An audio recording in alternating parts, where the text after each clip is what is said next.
Chapter 2290. Text of the Red Packet Server Chapter 2285. Internal fissure in a crisis. It could indeed allow people to break through their limits. The opponents that the virtual world group provided in the virtual network could do everything according to their own requirements.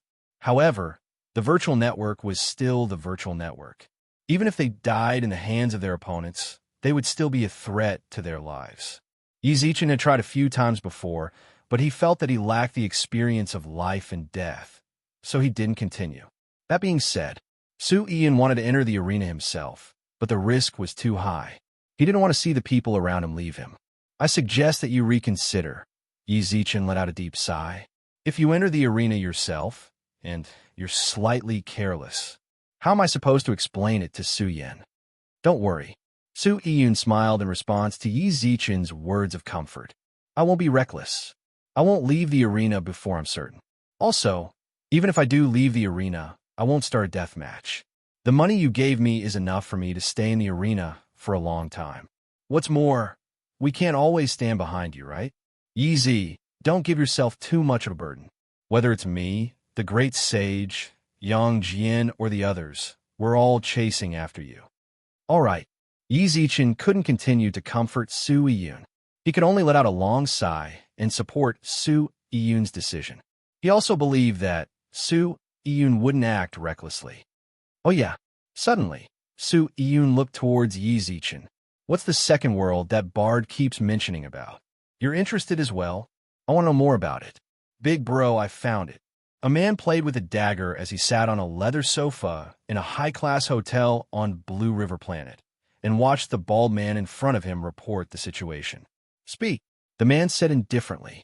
He was in a terrible mood, so bad that a ball of fire burned in his chest that he couldn't vent. Just now, he was scolded by his young master in the virtual network once more, causing the fire in his heart to burn even brighter. At that moment, he was like a volcano that was about to erupt. The bald man felt the change in the man's mood. His gaze changed slightly as he spoke. Haka died. Dead? The man on the sofa stabbed the dagger into the table and got up from the sofa. He frowned and asked, how did he die? His anger came from Hacker. He felt that he had been cheated by Ha. The time they had agreed on was 3 days. 3 days had already passed, and Hacker had not contacted him. No matter how many messages he sent in the virtual network, he would not reply. He was already prepared to go to Hacker's manor to find him. Now he was dead. Yes. The bald man nodded. We've been accumulating energy for the past few days and haven't been paying attention to Blue River Star's movements. Hacker died on the first night we met him. The people from the agency have been investigating his murderer. Did you find anything? The bald man shook his head. Until now, the agency had not made any progress on Hacker's death. You're still counting on the agency? It's not like we don't know how efficient they are. Just then, a short man walked into the room. He went straight to the sofa and sat down. He gestured for the bald man to sit down as well. Black Tiger, you sit too. We're not superiors and subordinates. Why are you acting like you're an errand boy? Chita, what do you mean? The man who was standing frowned. What else can I mean? Taimo, we're both warlords. Why do you always order Black Tiger around? Is it just because you've been with young master for a long time? To be honest, I've been tolerating your behavior for a long time. You're obviously not that strong, but you always give orders like a big brother. The short man curled his lips. You. Taimo was furious. What? You still dare to fight me? Don't blame me for not reminding you. Unfortunately, I suddenly broke through to level 8 warlord last night. Chita grinned. He looked at Taimo with a playful expression. Taimo, among the 3 of them, the bald Black Tiger's strength was weaker. He was a level 5 warlord. Chita and Taimo were both level 7 warlords. If they really fought, Chita's chances of winning would be higher. However, Taimo had been with young master for a long time. Whether in the game or in reality, his status was higher than Chita's. Chita had been enduring, waiting for the time when his strength could truly suppress Taimo. He didn't expect everything to happen so quickly. Last night, he suddenly had a flash of inspiration. With some enlightenment, he successfully broke through to level 8. This also gave him the right to shout at Ta Mo, hearing that the short man had broken through to level 8. Ta Mo raised his eyebrows. Perhaps he didn't expect him to break through so quickly. Immediately after, he revealed a disdainful expression. His expression, "No wonder. I was still wondering why you suddenly dare to speak to me like this. So it's because the breakthrough made you regain your confidence. What a pity. Do you think that you can turn over a new leaf after breaking through to level 8? Bang! The dagger on the table shook violently. Cheetah, who was sitting on the sofa, moved instantly.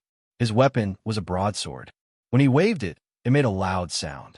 Ta Mo grabbed the dagger and knocked the broadsword with the blade. Immediately after, with a shake of his palm, the dagger was pressed against Tom Mo's throat. Cheetah's broadsword also landed on Tom Mo's waist. As long as Cheetah thought, Tom Mo would be cut in half at the waist. Of course, he himself would be pierced by Tom Mo's dagger. Neither of them took another step forward. Their gazes met. They looked at each other coldly. Neither of them had any intention of backing down. The bald-headed black tiger scratched his head anxiously. He quickly ran in between the two of them. Tom Mo bro, Cheetah bro, what you guys doing? Didn't we come back to deal with Yi Zichen? Why did you two start fighting? I've really tolerated you for a long time, Cheetah frowned. Same to you, Tom Mo smiled. I could tell that you were unhappy with me from the start. Don't you want to replace me? Fine, all of a sudden. Ta Mo put away his dagger and pushed Cheetah's broadsword away. From now on, I'll give my position to you. I didn't want it at first. When we return, I will ask young master to resign. Before that, how about we deal with Yi Zichen? I haven't fallen to the point where I need your charity. Cheetah put away his broadsword with a cold gaze. Cheetah sheathed his broadsword. His eyes were filled with indifference. What belongs to me, I will take it back myself. Today, I want to let you know that don't always treat me and Black Tiger as your subordinates. We are both warlords, and we are not superior to others. All right. Tomo smiled warmly, then put away his broadsword and sat back on the sofa. Yet, at that very moment, a hint of coldness flashed across Tomo's eyes. Then, he smiled towards Black Tiger. Black Tiger, did you find any other information? Yes. Black Tiger nodded. I feel like we can continue Haka's previous actions and find Yi Zichen. Continue Haka's previous actions? That's right. I think it's doable. End of this chapter. Chapter 2291. Text of Red Packet Server Chapter 2286. Deepwater Wolfta. Mo also sat down on the sofa and raised his eyebrows. I really don't have much time. Just now, young master was much more anxious than before in the virtual network. Ta Mo was very confused by Yi Zichen's urgent tone. He really didn't understand. Actually, Yi Zichen didn't really offend him in the second universe. He just stole a boss. Of course, ever since he boarded the spaceship to Blue River Planet, he didn't enter the second universe again. Who knows what sort of grudges they had after that. However, young master wasn't so anxious a few days ago. What did Hacker do? Black Tiger, we really don't have much time. Mo frowned. I'll tell you guys the truth. Just now, young master contacted me and gave us 3 days. If we still can't take care of Yi Zichen, then there's no need for us to go back. So urgent. Cheetah frowned. Otherwise, do you think? Tomo spoke up. Young master taught me a lesson in the virtual world. Otherwise, do you think I would have attacked you just now? I have fire too. So you vented on me, Cheetah said unhappily. Seeing that his two big brothers were about to argue again, the bald-headed Black Tiger quickly comforted them, calming them down a bit. Big brothers, let's get down to business. I went out this time to find Hacker, then I found out about his death. During that time, I met a few of Hacker's subordinates and obtained some information. Speak, Tomo said. Hacker didn't lie to us. He did send people to investigate Yi Zichen that day, and found out where he lives, Black Tiger said. Tomo and Cheetah both raised their eyebrows. Found where he lives that way, they could just directly kill him. With the three of them being at the universe warlord level, killing a star level was as easy as flipping their hands, even if there were other guards of his place. Hacker already said that the strongest guard by Yi Zichen's side was only at the star system level. the three of them wouldn't be in any danger. Even if Yizichin had other experts, they still had backup plans. The ones who returned to Blue River Planet. But it wasn't just the three of them and that lord. Anyway, Yizichin was already theirs. The place is fake. I already went to the address they found. It isn't Yizichin's residence. It's the work area of the Energy Administration. Damn it. Mo clenched his fists. But I think we could start from other aspects. Black Tiger smiled. Hacker is investigating the residence of a cat girl's relative. We can definitely start from there and force Yizichin out. Cat race. Cheetah frowned. This cat race is related to Yizichin. There's a certain indirect connection, Black Tiger replied. This cat girl, Black Tiger might look boorish, but he had a rough appearance. However, he was meticulous when doing things. After leaving the hotel, he had investigated almost all the information he could find out. This included the grudge between Cat Lady and Hacker. Su Iyun was involved in the middle. The relationship between the cat girl and Su Iyun, as well as the relationship between Su Iyun and Yizichin. Everything was investigated thoroughly. He even found the surveillance footage and showed it to Mo and Cheetah. It really is him. After watching the video, Mo and Cheetah both nodded. The person who had slapped Hacker in the video was their target. You think we can use Cat Lady to lure Yizichin out? There is a certain chance, Black Tiger nodded. If we want to find Yizichin, then we have to use Blue River Planet City Network. However, from Hacker's investigation, he has very strong anti-detection abilities. If we go and check Yizichin's residence, then the information we get will definitely be fake. You're right, Mo nodded. So, we have to use Cat Lady's relative to capture her, then leak the information to Yizichin's friends, then use them to threaten Yizichin. It seemed very simple, but it was actually rather complicated to execute. However, for them, this might be the only way to force Yizichin over. We can set the location outside the planet. If we kill him on the planet, then it will cause a bit of trouble for us. It's best if we don't cause trouble for young master. Then we'll do as you say, Mo decided. Wait, actually we can clearly give this footage to the admin bureau to make the agency think that they have a motive. Cheetah suddenly pointed at the footage. For some reason, Black Tiger's expression changed. Then, he quickly explained with a smile.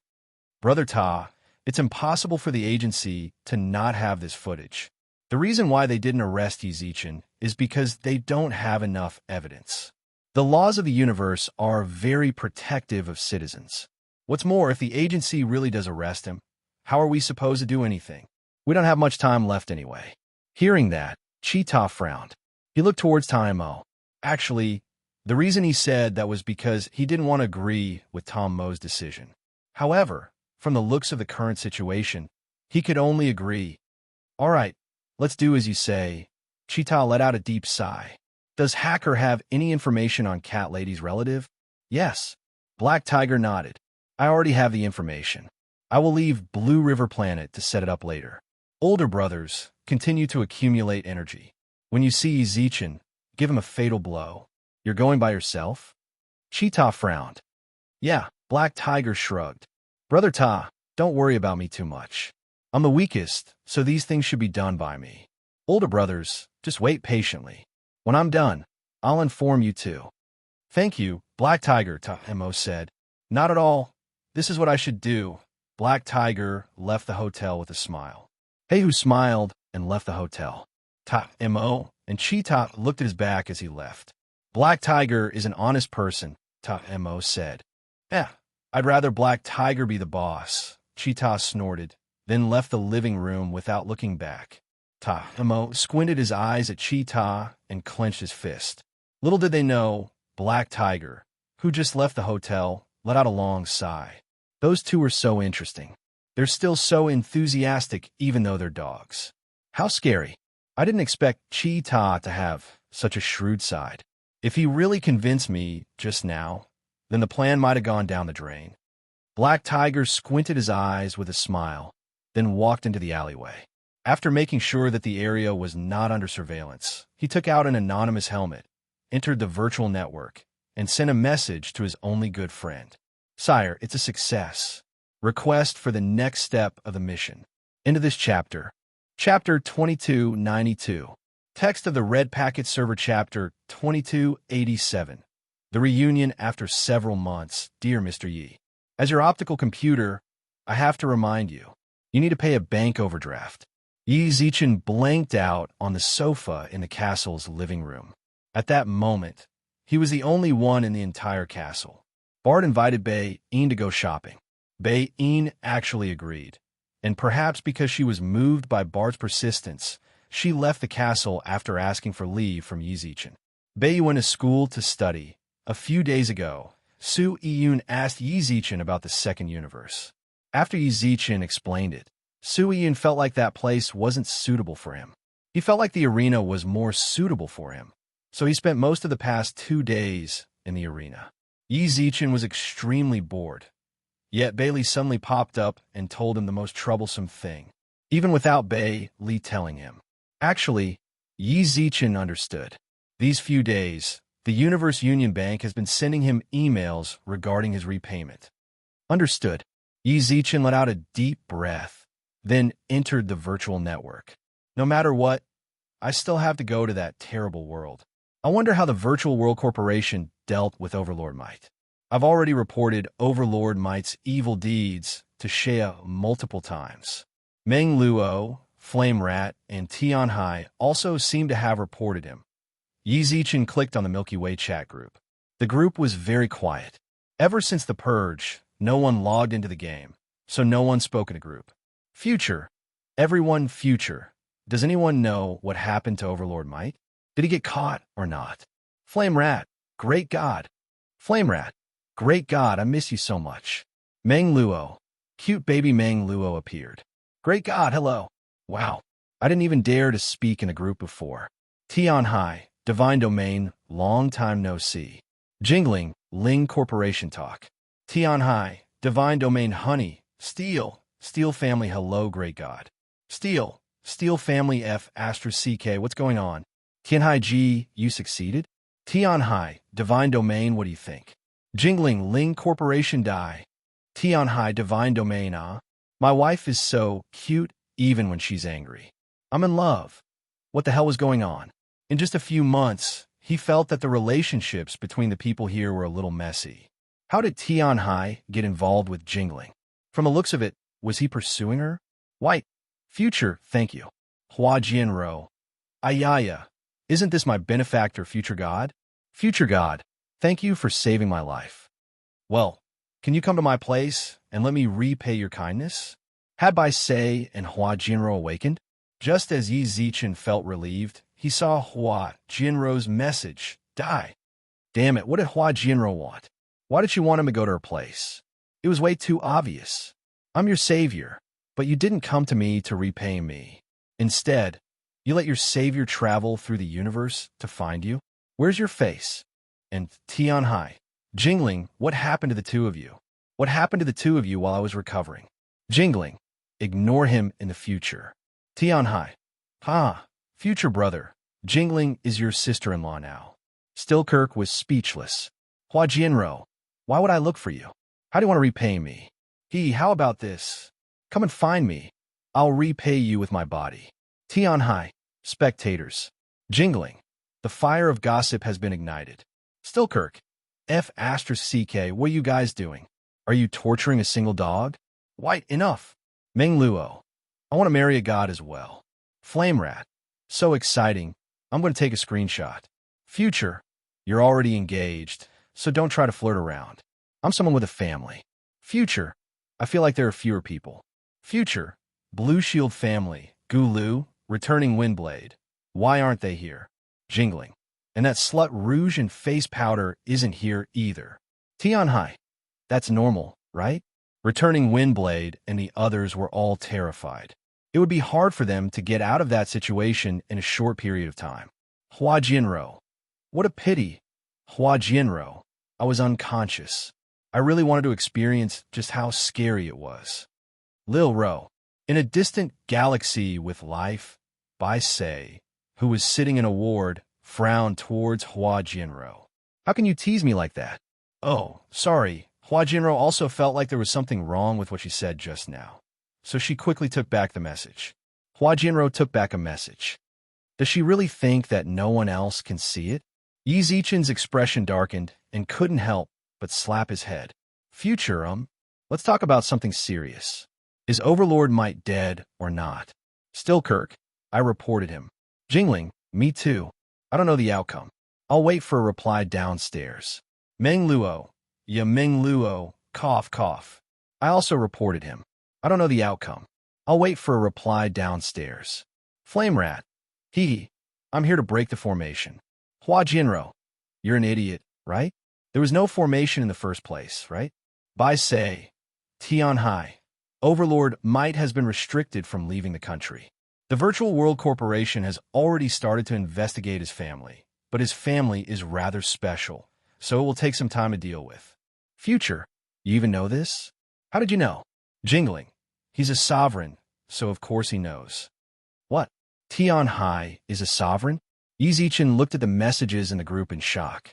Flame Rat, wow, a sovereign. Meng Luo, wow. Hua Jinro, damn, there's actually a venerable one in our group. Bai Sei, Stillkirk, F*CK, Big Brother Tianhai, you're a sovereign. Tianhai, that's enough. Tianhai, you guys, I don't need to say anything about your backgrounds. All of you are overlords. Tianhai, and my cute wife Jingling. Tianhai, king ranked. Stillkirk, F*CK, I'm so helpless. Stillkirk, just what kind of people am I playing with? Jingshun, shut up. Tianhai Yi Zichen did expect that Meng Luo and company had strong backgrounds, but he didn't know that they were all overlords. And Tianhai Sovereign, King Jingling, he really wanted to use Stillkirk's words right now. Just what kind of people am I playing with? They're all monsters. At that moment, Tianhai, I don't need to say anything about the future, right? We all saw it with our own eyes. Future? Me? Yi Zichen was completely confused. To be honest, he had already lost consciousness during the final stages of the Purge plan. He didn't even know how he returned from the second universe. But now, Tianhai said that he had a background. What about me? Tianhai, don't mess with me. End of this chapter. Chapter 2293. Text of Red Envelope, Group Chapter 2288. Back to the second universe. Are you serious? In a ward with many expensive and sophisticated medical equipment, Hua Jinro, who was wearing a blue hospital gown with her mouth full of snacks, was in a daze. Her loose hospital gown couldn't hide her imposing figure. While she was surprised, her chest was still moving up and down rhythmically. Baiyu, didn't you investigate him? His background is actually that big?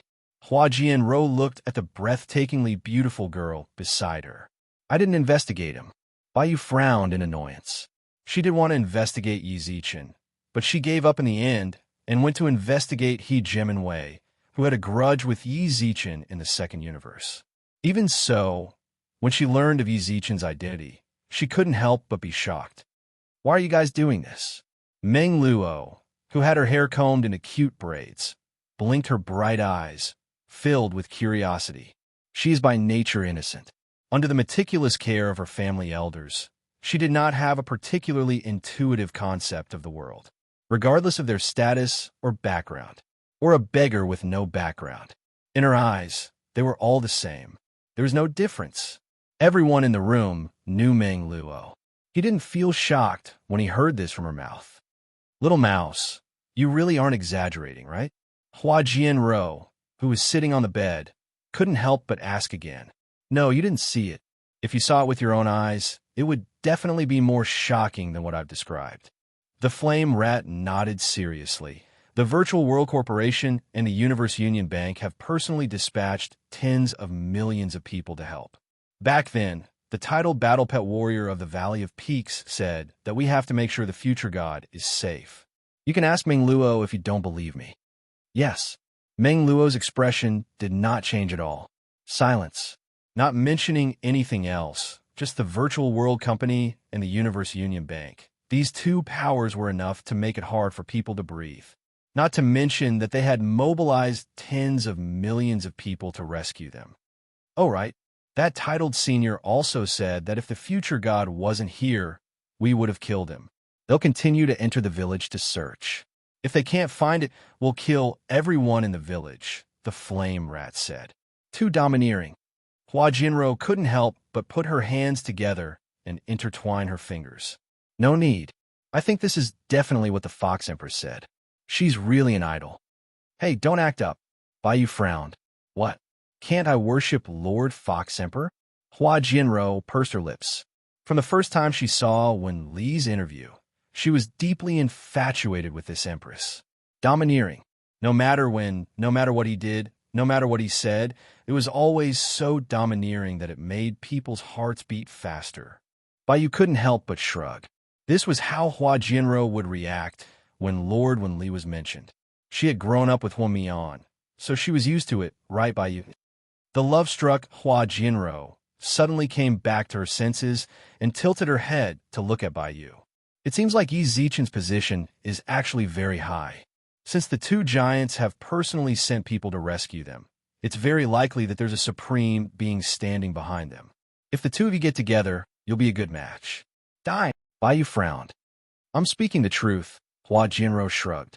Look, it's been so long, yet there's no one you like. Since you aren't against the future, I feel like you could try to get in touch with him. What's more, don't you feel like he's very special and might have a fire elemental fairy? Go and try. If you really get together, then the fire elemental fairy isn't important. Baiyu pursed his lips. Can you stop mentioning the fire elemental fairy? It makes me seem like I'm too materialistic. This scene caused Hua Jinro to be stunned for half a minute. It can't be Baiyu. Our goddess Baiyu, you really want the future. Wow, I didn't think that our goddess Baiyu would fall in love. It's my fault. I won't mention the fire elemental fairy anymore. The two of you will just purely be in love. Don't worry, I'll deal with your elders for you. Hua Jinro raised her thumb. Baiyu could clearly feel the ridicule in Hua Jinro's words. Die. Baiyu grabbed a pillow and threw it out. I'm speaking the truth. Hey, why did you hit me? Hua Jinro dodged to the side and grabbed a pillow. You hit me, so I have to hit you back.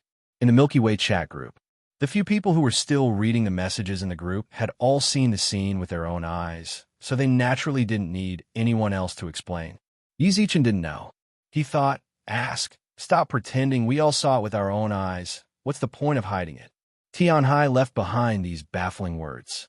Then, Tianhai started to tangle with Jingling. Yi Zichen didn't know what they were up to. It seemed like a public display of affection, but it wasn't. Steelcase, who was single, couldn't take it anymore, so he had already left the group. Yi Zichen looked at the feud between Tianhai and Jingling for a long time. Since he couldn't get a word in, he could only leave. After leaving the group, Yi Zichen found out a lot of things that had happened in the past few months. Jingling and Tianhai, Hua Jinro, and Bai had awakened. They were restricted from leaving the realm. Yi Zichen estimated that this guy would definitely be punished by the Virtual World Corporation before long. Even when he left the group, he still had a question. Just what happened to me? Of course, he didn't think too much about it. There was something that troubled him even more. Actually, if Yi Zichen had borrowed money from the group, he would have been able to borrow quite a bit. That way, he wouldn't need to enter the second universe. But he had to pay back the money he borrowed, and it definitely wasn't a long-term solution. If he wanted to maintain the consumption of his elemental fairies, then he definitely had to enter the second universe.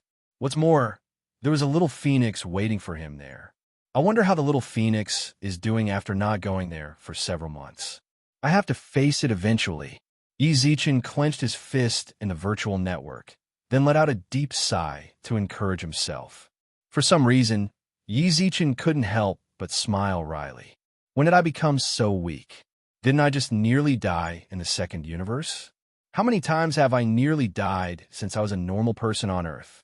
I've truly lived in peace for far too long. I've become a bit fragile. Isn't it just the second universe? What's there to be afraid of? Yi Zichen found the login to the second world. I didn't think that even a few would take time. The second world hadn't been updated yet either. It seems like everything in the game is already close to completion. There's no need to repair the world every 2 or 3 days like the beginning.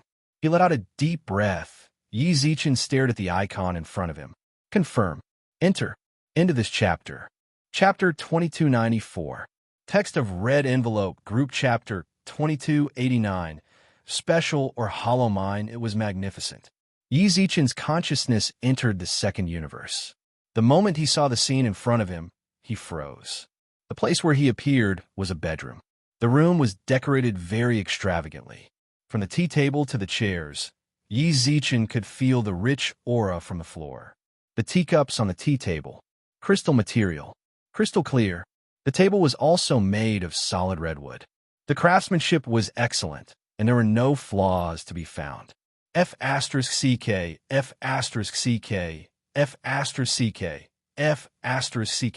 The AI, Bailey suddenly popped up. He stood on Yi Zichen's shoulder, his eyes wide open as he scanned the room like a scanner. "This is too extravagant," Bailey exclaimed.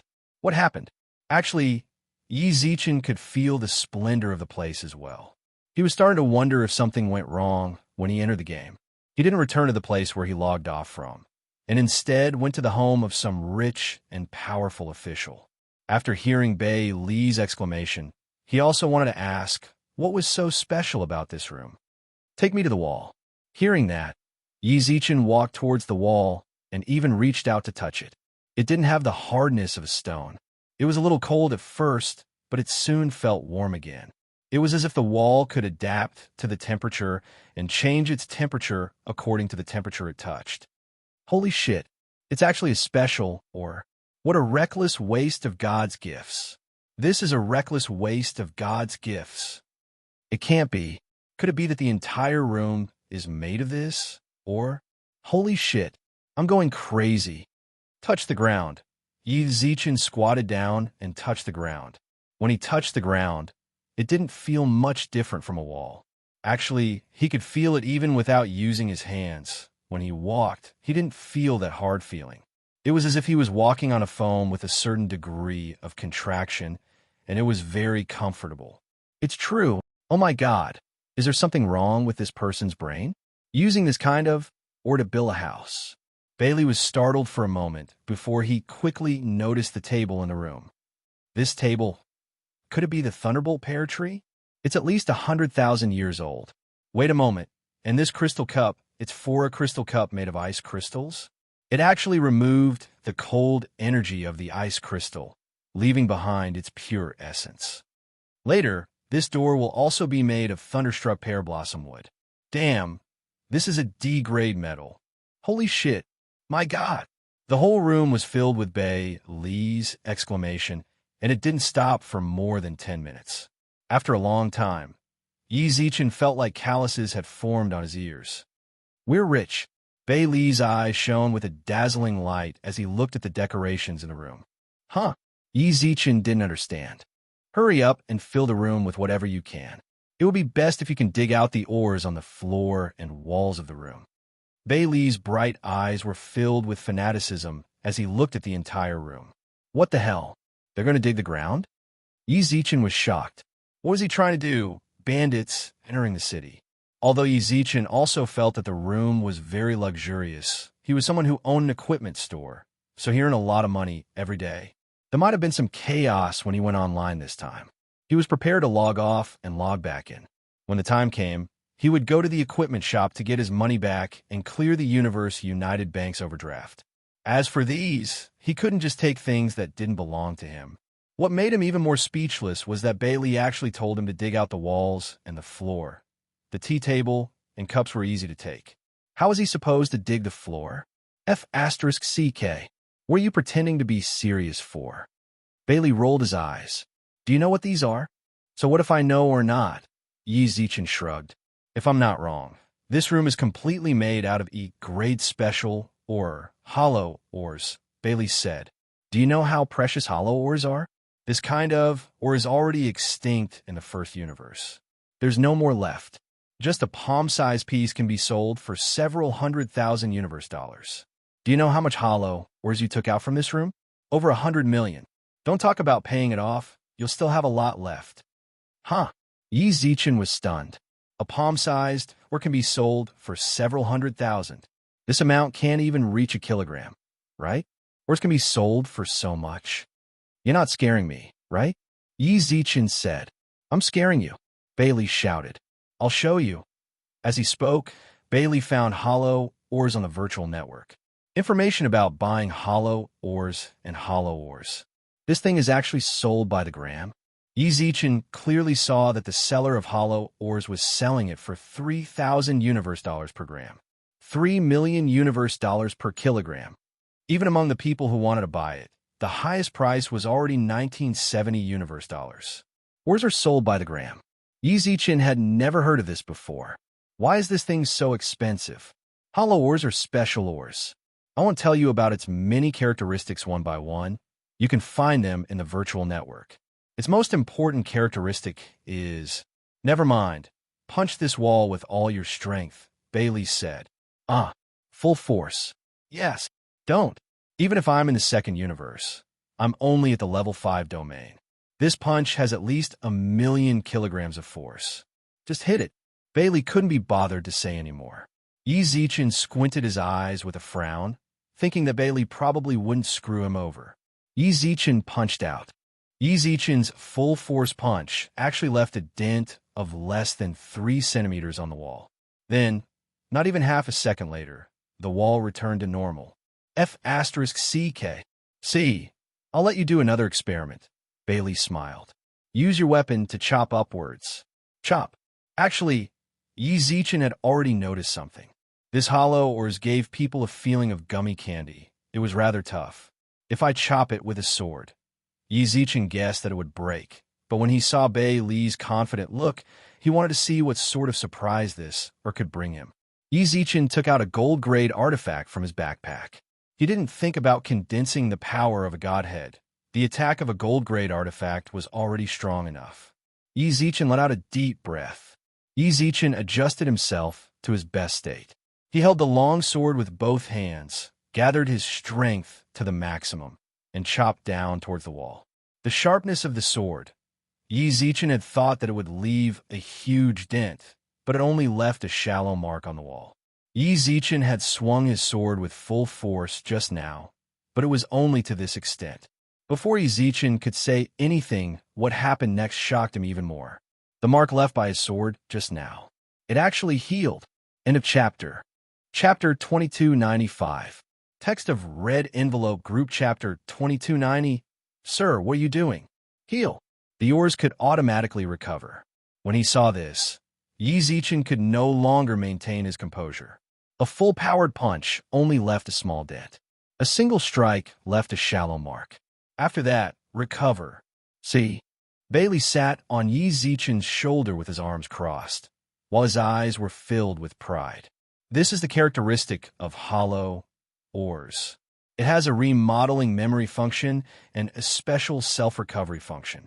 Molded memory, when it is fixed in a certain state, no matter what you change it into, it will automatically return to its original state. Heal. I believe I don't need to explain it to you. Damn it, what kind of immortal attribute was this? The attributes of this were already heaven-defying. Let me put it this way.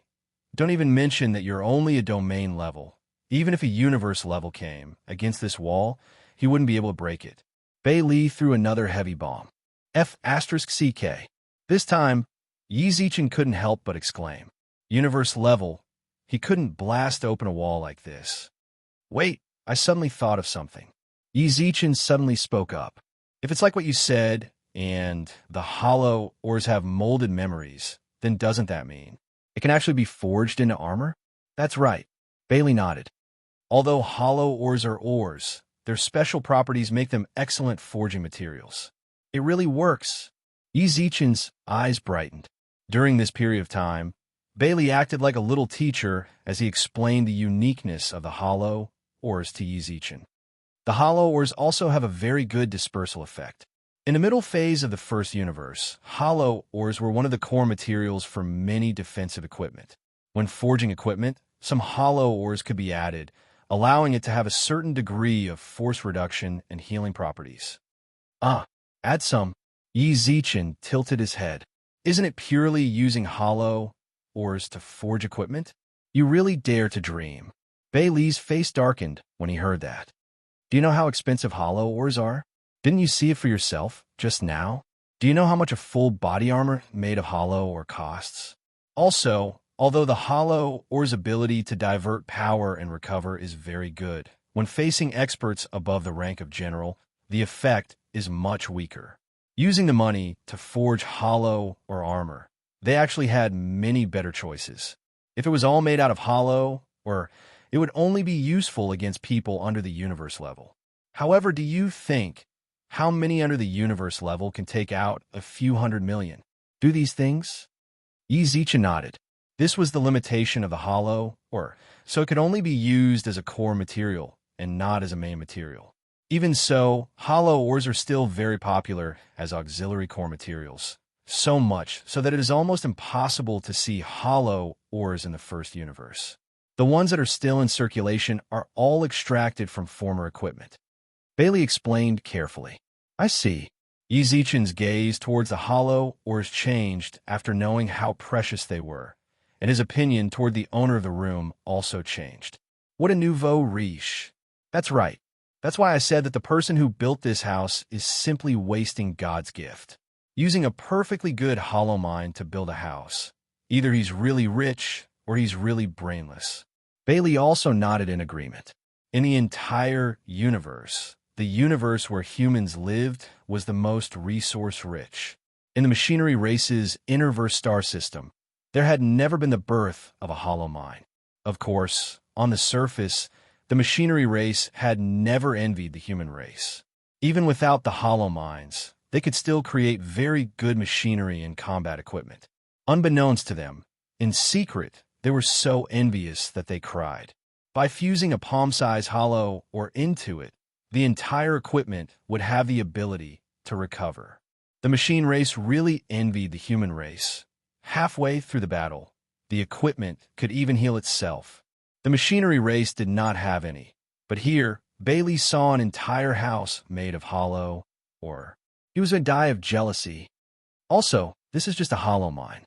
After feeling jealous for a while, Bailey pointed to the table in the room. 100,000-year-old thunder pear tree, immune to thunder elemental attacks. 100,000 years. It's probably immune to all thunder elemental attacks below the universe level. It's also greatly weakened against warrior levels. What a treasure. Ezekiel opened his eyes wide. The metal box over there is made of D-grade metal. It's relatively expensive, even among D-grade metals. That box can probably be sold for more than 5 million universe credits. Good stuff. The ice crystal cup on the table, it doesn't have much of an effect. It can be treated as a piece of art. I feel like this forging method can be auctioned for several million universe credits. Good stuff. And that one over there. Bailey continuously introduced the value of the other items in the room. Ezekiel's face flushed as he heard that, and his heart raced. He felt like, I really have to be a thief for once. Collect, collect, collect. Collect everything. Ezekiel collected all the items in the room into his backpack. The luxurious room from half an hour ago was now bare. The walls and the floor. Not a single item was left. Ezekiel didn't want to do that, but he really couldn't control himself when so much money was placed in front of him.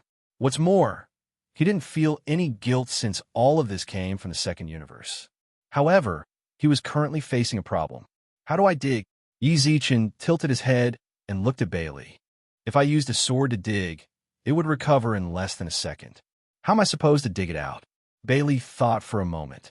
How about we go to the other rooms and put this hollow ore aside? You don't want it? Ezekiel frowned. Then what do we do? We can't take it away. Bailey shrugged. Ezekiel felt like he was going crazy. Ezekiel told him how great the hollow ore was. I actually can't take it away. Fine. Ezekiel clenched his teeth, then took out an invisibility scroll from his backpack. Nobody knows when the owner of this place will return. I'll make a huge profit before he returns. Ezekiel pushed open the door and left. The moment he walked out, Bailey sat on Ezekiel's shoulder and cursed. This guy, he actually used hollow ore to build a castle. It was as Bailey said, the entire castle was made out of hollow ore. This sort of scene, it looked very majestic. Ezekiel felt envious. How much would a castle's hollow ore be sold for? Unfortunately, this castle didn't belong to him. His backpack couldn't store the entire castle. If he could, Ezekiel had already taken the entire castle. He didn't care about whether or not he could dig out the hollow, or in the future, he would eventually have a chance to take it out. What's more, he could mortgage it to the Universe Union Bank. They might be willing to take it. What a shame. Yi Zichen looked at the castle that was made out of hollow, or silently, then rubbed his chin. Time to act. Collect, collect, collect. Yi Zichen didn't leave any of the items that could be stored in his backpack. What made Yi Zichen excited was the castle was very large, and there were a lot of rooms. Although the rooms after that were not as rich as the rooms at the beginning, they were still quite rich. Yi Zichen turned into a hard-working bee.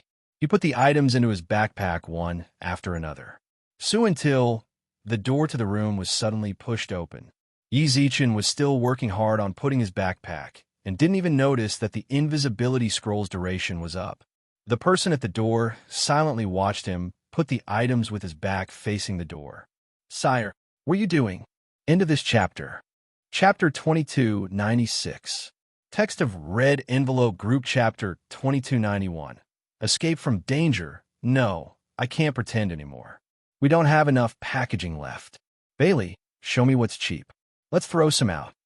How can this person be so rich? Yi Zichen muttered as he sat on the ground. After more than half an hour, he still hadn't emptied the castle. According to Bailey's calculations, if he were to sell the items in his backpack in the first universe, it would be worth hundreds of millions of universe dollars. In fact, this castle, the most valuable one, was the hollow, but they had no way of taking it. Seeing that he couldn't eat the fatty meat, he could only eat some side dishes. At the very beginning, Yi Zichen just wanted to fill his backpack and leave, but towards the end, he really couldn't stop his hands. Now, his backpack was already full, but Bailey urged him to keep packing. Just as the two of them were making their selections, "My lord, what are you doing?" These sudden words caused Yi Zichen, who had his back to the door, to freeze in fright. Is the invisibility scroll outdated? When did the person at the door come? Why didn't Bailey warn him? Bell. Yi Zichen clenched his teeth. As an optical supercomputer, it should always be in a state of alertness, warning its host in advance of danger. Right now, everyone in the castle had already entered. They all saw him. There was no notification from Bailey, not even a notification that the invisibility time had ended. Sir, the person at the door was still probing. Yi Zichen squinted his eyes in silence. It seemed that this person had mistaken him for the master of the castle. Yi Zichen let out a long sigh, then waved at the person at the door to signal him to leave. The person at the door tilted his head and watched for a long time. Sir, may I come in? F*CK Was this person an idiot? Can't you see that my hand is telling you to get lost? It should be easy to tell the difference between waving and swinging hands. Why was this guy doing this? Could it be that he had already realized that he wasn't the owner of the castle, but he didn't want to alert the enemy? If that was the case, that would be troublesome. Yi Zichen couldn't speak. If he did, he would definitely be exposed. He could only wave his hand even more urgently, telling that fellow to leave as soon as possible. My lord, who would have thought? The person behind him didn't leave. Instead, he walked towards Yi Zichen. Yi Zichen was truly impressed by his intelligence. Little did they know, the young man who came in through the door was also confused. This was his room. He had just finished his work and returned to rest when he saw his master sitting on the floor, muttering something. He really wanted to rest. He was exhausted and didn't have the energy to care about anything else. He just wanted to sleep. Yi Zichen sensed the footsteps getting closer and closer. As he waved his hand, he calculated the distance between them. If it really doesn't work, he could only take an unconventional approach. No matter what, he could not let the other party see his face. He also needed to be vigilant, as it was very likely that the other party would suddenly attack him. Now is not the time to relax. 10 meters, 8 meters, 5 meters, 3 meters. The person got closer and closer to Yi Zichen. At the same time, Yi Zichen also took out the dark gold dagger he had prepared in his backpack. There was only one chance for him. If he couldn't deal with the mastermind directly, as long as he was allowed to shout it out, he believed that for a castle to be so luxuriously decorated, there would definitely be a lot of guards inside. He didn't want to reject PlayerUnknown's battleground again. At that moment, Yi Zichen's footsteps stopped a meter away. I'm not moving. Yi Zichen squinted his eyes while his heart raced. Up until now, he still did not feel any hostility from the other party. Could it be that he was thinking too much? Did he really admit his mistake? Sire, the moment the other party spoke, Yi Zichen's heart sank. He clenched his teeth and waved towards him. The newcomer obediently walked forward, and the moment he bent down, "Screw it!" Yi Zichen grabbed his arm and pulled him down, then stabbed the dagger toward his chest. He did not hold back at all. Even a lion would use its full strength when fighting a rabbit. What's more, Yi Zichen wasn't a lion, and the person in front of him was definitely not a rabbit. Sire, the person only said the same thing the entire time. When Yi Zichen stabbed him with the dagger, Yi Zichen could feel how shocked he was from his voice and his stiff body. Sorry, Yi Zichen muttered in his heart, then exerted force. Yi Zichen imagined. The piercing didn't happen. His dagger was only able to enter less than a centimeter before it stopped moving forward. F***CK. What's going on? Seeing that his attempt didn't work, Yi Zichen grabbed a handful of crystal sand and chucked it towards the person beside him. The crystal sand was also found in the castle. Bailey said that it was a good treasure, so Yi Zichen took it all. The crystal sand was perfect for blocking the other party's vision. After Yi Zichen chucked the crystal sand, Yi Zichen also instantly used an invisibility scroll and charged out of the room in the castle without looking back. Not long after he left, the young man who was stabbed by him held his chest. What? I haven't seen you for several months. Why did you stab me the moment we met? I didn't offend Sire. Could it be that Sire thinks that I've eaten too much recently? If that's the case, then I can eat less. Why did you stab me? Yi Zichen touched his chest. Actually, Yi Zichen had accurately found the location of his heart. The young man's jacket was also pierced by Yi Zichen. But underneath the young man's coat, he was also wearing a silver gray vest. There was a cut on the singlet. It was very shallow. Not long later, the cut healed. Could Sire want to test the defense of the hollow armor forged by the dwarf uncle? Then why did you make me a lab rat? What did I do wrong? The young man put on a sad expression, then silently walked to the bed in the room to rest. He had already worked hard for an entire day. His body and mind were exhausted. At that moment, all he wanted to do was to sleep comfortably. As for Sire's return, he'll just visit when he wakes up. He believed that Sire would be able to understand him, no matter what. I've done quite a few meritorious deeds in the past few months. However, just as he half closed his eyes, followed the position of the bed according to his memory, and fell down in a dazed F***CK. The young man rubbed his head and crawled up from the ground. It was fortunate that the ground was hollow, otherwise he would have gotten a huge bump on the back of his head. At the same time, the sleepy young man suddenly became awake. He looked behind him. There was no bed at all where the bed should have been. Then he looked towards the other parts of the room. It was completely empty. F***CK. Where did the furniture in my room go? Where's my bed? End of this chapter. Chapter 2297. Text of red envelope, group chapter 2292 for the Hollow Mind equipment after Yi Zichen used the invisibility scroll. It could be said that he used all his strength to run out of the castle. During the running period, he was still looking at the door of the room he had just left. A full half a minute passed, still. No one chased after him. What? Why didn't he come out to catch me? Seeing that no one came out, Yi Zichen also began to slow down. Then he stopped moving, then purposely turned back. He squatted not far from the door, waiting for the people in the room to catch him. He's an idiot.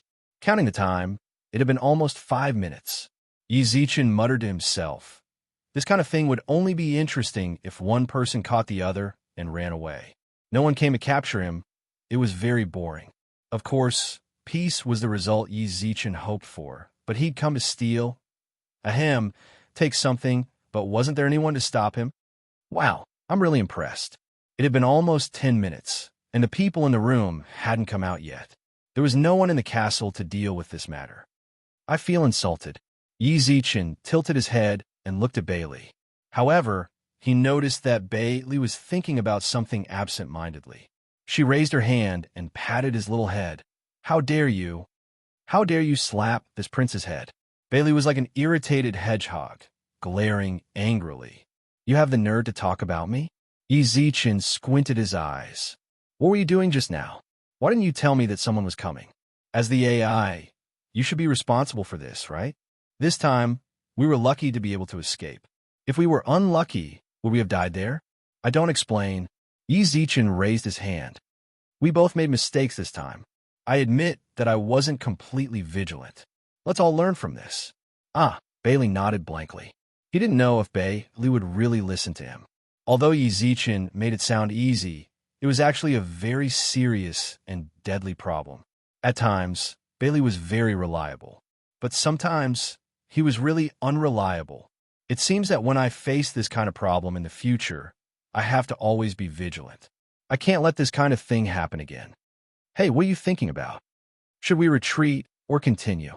Approximately a few minutes later, Ezechin still didn't leave the second universe, and instead asked Bailey.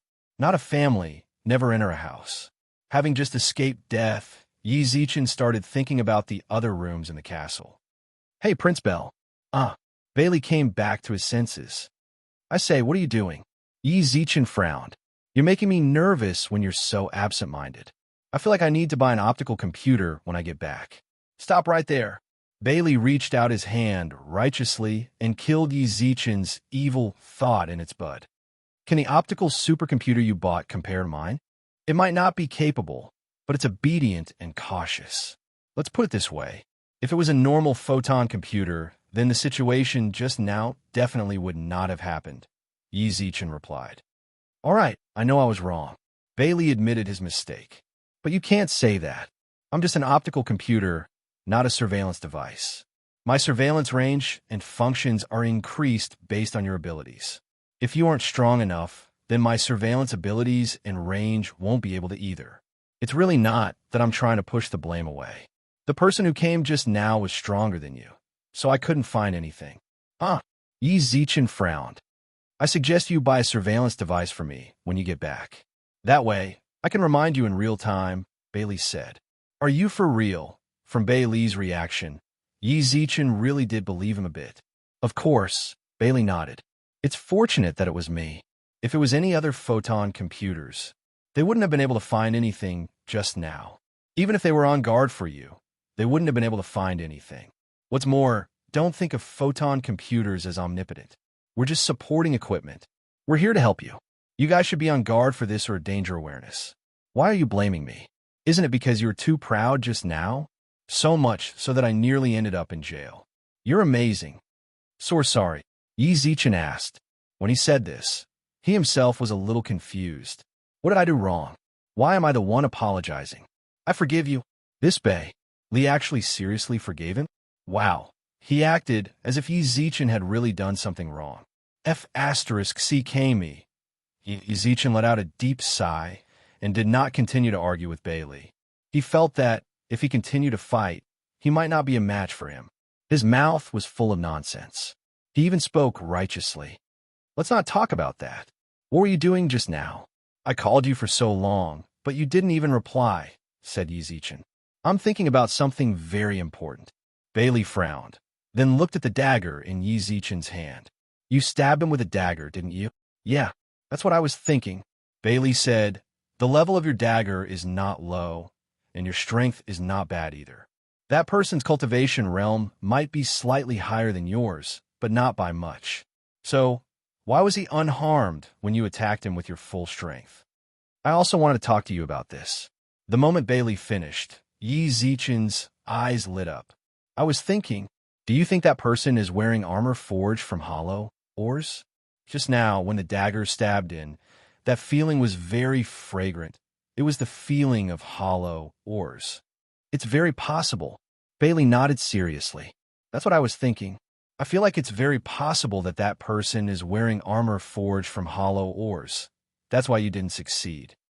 Since that's the case, Ezechin pursed his lips, while a hint of excitement appeared in his eyes. Should I go back and take a look? Equipment forged from hollow ores. If I can get this sort of equipment, then my safety will be guaranteed when I roam the world in the future. More importantly, A piece of equipment forged from hollow ores, even if I don't need it in the future, no matter if I give it to a descendant or sell it, it would still be a very good choice. Although leaving right now might be the best choice. If I go over recklessly, it was very likely to cause unnecessary trouble. This sort of trouble might be extremely hard to deal with. A bit of carelessness. I might even lose my life. However, the reason I took the risk this time was for the equipment forged from hollow ores. Yizichin felt that it was worth the risk. End of this chapter. Chapter 2298. Chapter 2293. The disappearance of Cat 7 at the entrance of the arena. Su Iyun stopped a worker. At the entrance of the arena, Su Iyun raised his hand and called out to one of the staff members. The worker was a man from the tiger race. It was obvious he knew Su Iyun.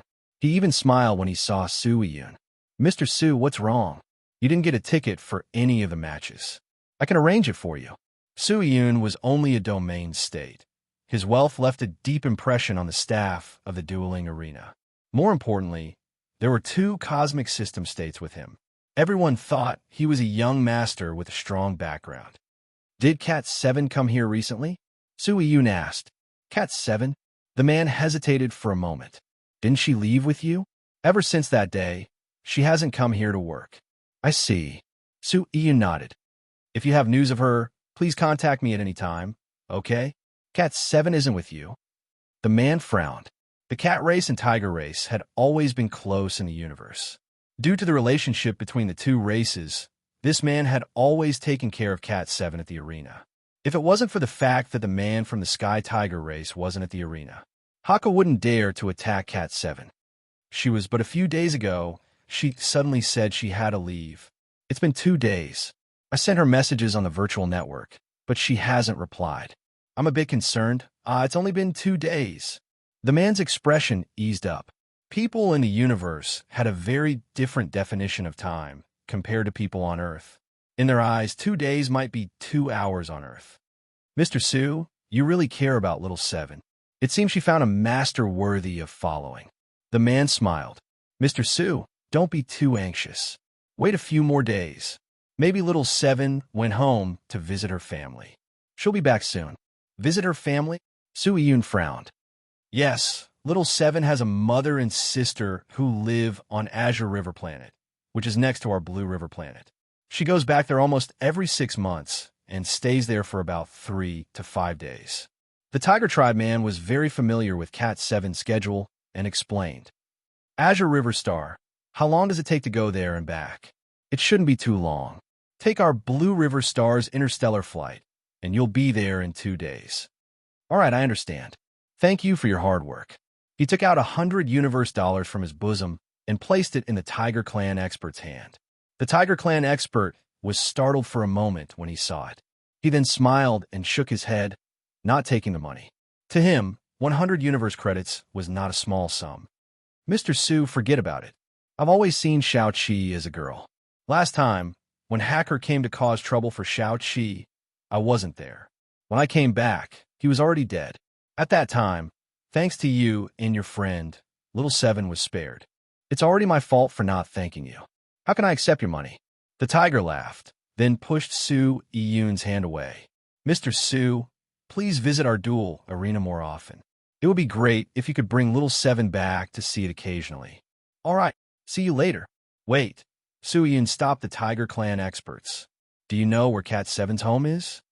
When the Tiger Clan expert who left Cat 7's address entered the duel arena, Su Iyun knitted his eyebrows in worry. I don't know why. Even after being comforted by the Tiger Clan expert, he was still unable to calm down. Perhaps it was all because of Cat 7's gaze before he left. Su Iyun frowned and hesitated for a moment as he looked at the address recorded in the virtual network. It's still very worrying. I have to confirm it personally. Yizichin truly felt like he had gone crazy. He, who had just escaped, actually returned to that room for the hollow or equipment. He also felt like the person he just met was crazy as well. His room was clearly empty, yet he did not react at all and continued to sleep.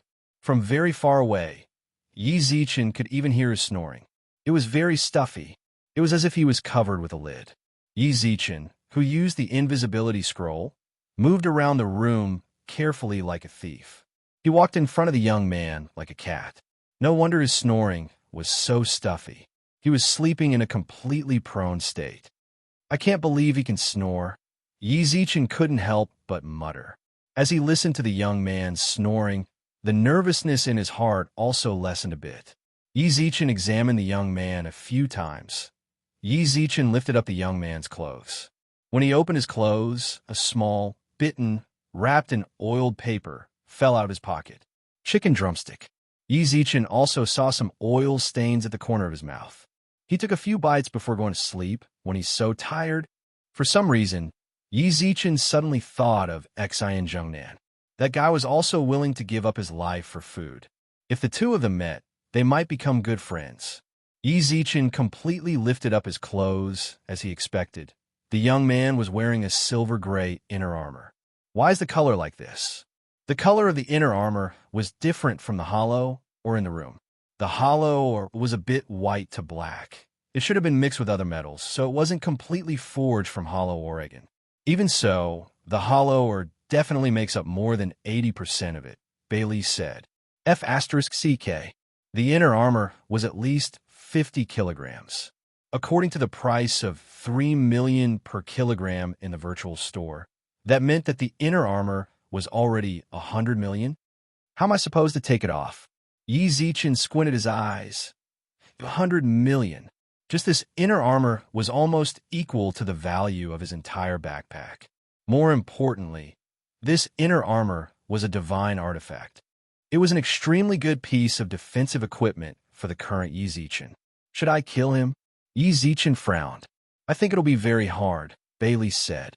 Look at him, he's covered in hollow or equipment. I wonder if the inner armor will automatically protect its owner if you stab his head. It can be like that? Yi Zichen was shocked. Of course, Bailey replied with certainty. Yi Zichen pursed his lips. That means I can only take it off? That's right. Bailey nodded. Look at the way he's sleeping. I think it's possible to take it off. F*CK. You really aren't afraid of me dying? Yi Zichen suppressed his voice, but his hand reached down towards the young man's inner armor in a very honest manner and started to pull it down. At that moment, the young man, who was lying on the ground, suddenly turned around and stared straight at Yi Zichen. Thus, the two of them stared at each other. Sire, what are you doing? Then, the young man saw that his pants had been taken off a bit, causing him to cover his chest with his hands. Sire, I don't like men. F*CK. Yi Zichen was completely shocked as well. He shouted at the young man. Xian Zhengnan, why is it you? End of the chapter. Chapter 2299. How shameful. Yi Zichen sat on his seat in the city lord's manor. For a moment, he felt a bit embarrassed to look anyone else in the eye. F*CK. Never in his wildest dreams would he have thought that he would be borrowed from his house. There were no loopholes in the Virtual World Corporation. He will come. It was his city lore mansion. The very first location was the Castellan's bedroom. When Yi Zichen thought about how he actually borrowed the light of his own house, he really wanted to slap himself to wake up. Fortunately, everyone else was the same as usual, except for Xian Zhengnan. Every now and then he would laugh, but he had to hold it in, to the point that his face turned red. Han Qing, your subordinate is here. Han Qing stepped forward and cupped his fist towards Yi Zichen. I feel like your disciple is too weak. Give him a period of special training, said Yi Zichen. My lord, Xian Zhengnan, who was trying to hold back his laughter, had a drastic change in expression. I know I was wrong. Please don't let my master give me special training. His special training is a devil. Moreover, I have already broken through. I just broke through to the 8th stage a few days ago. Roar! Yi Zichen's eyes drooped. You're not even at the star level. Are you that proud? Or do you think you can beat me? I'm only at level 5 or level 6. Xian Zhengnan didn't say anything. Han Qing, train him well and let him break through to the star rank as soon as possible. We still have 2 few star rank experts here. Understood. Xian Zhengnan wanted to resist, but he couldn't say a word. Pitiful. Helpless. He silently returned to his seat with his head drooping. He already knew that he had no way to defy the heavens and change his fate. In the future, he would have to face Han Qing's devilish torment. Why has our city changed so much? Yi Zichen returned to the main topic after dealing with Xi and Zhongnan. It had to be said, over the past 3 months, Yi Zichen's city had undergone earth-shattering changes. Now, his city had reached a certain scale, but it still couldn't compare to the previous village. At the very least, it was no longer in a tattered state. More importantly, the grandeur of the city. It might not be as large as the novice village, but Yi Zichen had a feeling that if it continued to develop, his city would become a true city. My lord, in the center of the hall, City General Jin Jioqi, who was clad in heavy armor, walked up and cupped his fists. While you're away, this subordinate has been gathering resources in the city. During this period, this subordinate has also recruited some subordinates. How much? Yi Zichen asked. 70,000. Jinjuki replied. So many. Yi Zichen was shocked by the number. Sir, there are already more than 3 million people living in our city, Chicano said with a smile. Is that so? In the past few months, the changes in the city were really great. Without his leadership, these people were actually able to manage the city in such an orderly manner. Very good. Yi Zichen likes subordinates like that. No need to bother. It's all thanks to Mr. Chicano. Han Qing said, While you've been away, my lord, Chicano has been the one running the errands. Very good, Chicano. I'll leave the city to you from now on. City Lord, please rest assured. Chicano didn't refuse at all and agreed so readily.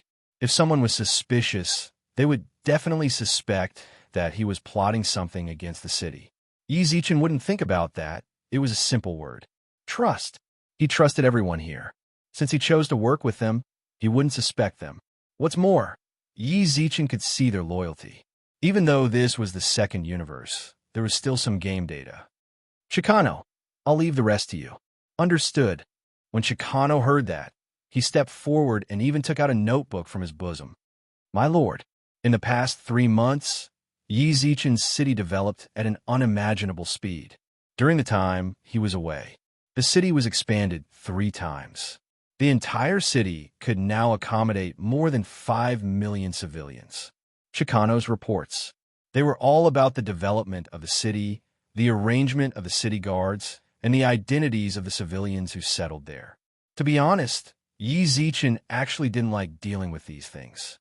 It was fortunate that Chicano could help him, which made it much easier for him. Under that premise, he could just listen to the reports. He couldn't just not know anything. If that was the case, then he wouldn't live up to his title as the city lord. An hour later, Chicano's report ended. Yi Zichen was about to fall asleep, so he signaled everyone to leave. Xi and Zhongnan, who was supposed to be liberated, ran like a monkey. However, before he could even take a few steps, he was dragged away by Han Qing for devil training. Yi Zichen couldn't forget Xi and Jingnan's resentful gaze as he left. Chicano. Yi Zichen called out to Chicano after everyone left. City Lord, Chicano replied. You're the acting city lord from now on. You also know that I don't really care about these formatting issues, so there's no need to be too reserved. Yi Zichen smiled. City Lord, this is you being lenient, but it definitely isn't a reason for us subordinates to do as we please, Chicano replied with a smile. This subordinate has already made a mistake due to being lenient. I don't want to do it a second time. I feel like this is better. Huh? Yi Zichen didn't really understand Chicano's words. All right. Then, he shrugged and didn't insist. Yi Zichen wouldn't force them too much on this sort of issue. How's the equipment store's business? Very good. Very good? Yi Zichen frowned.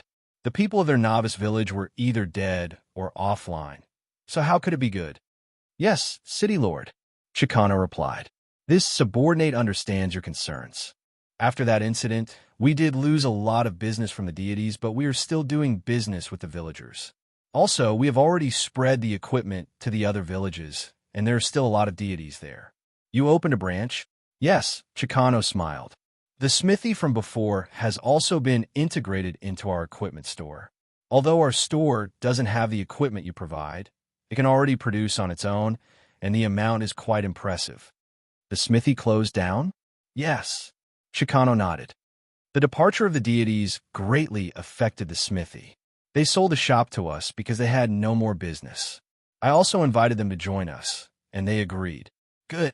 As expected of the mythical level. The way they do things really makes me feel at ease. Where else can I find subordinates that can manage a city and have a mind for business? Then how much income do we have every month? Do you mean all of it? Or the equipment store? Is there a difference? Of course. We have a city and several equipment stores, as well as a smithy, a medicine store, and a general store. You're asking about all of it. This subordinate has also invested in some small businesses, and 3 of them have already started to make profits. Are you asking about? Yizichin stared straight at Chicano. Chicano, you truly are a genius. Chapter 2300. Mythical level Chicano. When Yizichin obtained him, the second world already indicated that this big shot had an extremely high business acumen. In the early stages of building the shop, he might have displayed his abilities to a certain extent, but for a powerhouse like him, a tiny equipment shop was still too small. What's more, due to time constraints, he might not have been able to use even 10% of his abilities. 3 months. This allowed him to slowly reveal his talents, and during this period of time, he also began to display his mythical level abilities.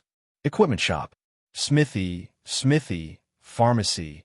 What was even more terrifying was that he actually invested in a few small businesses, which all started a profit in a short span of 3 months.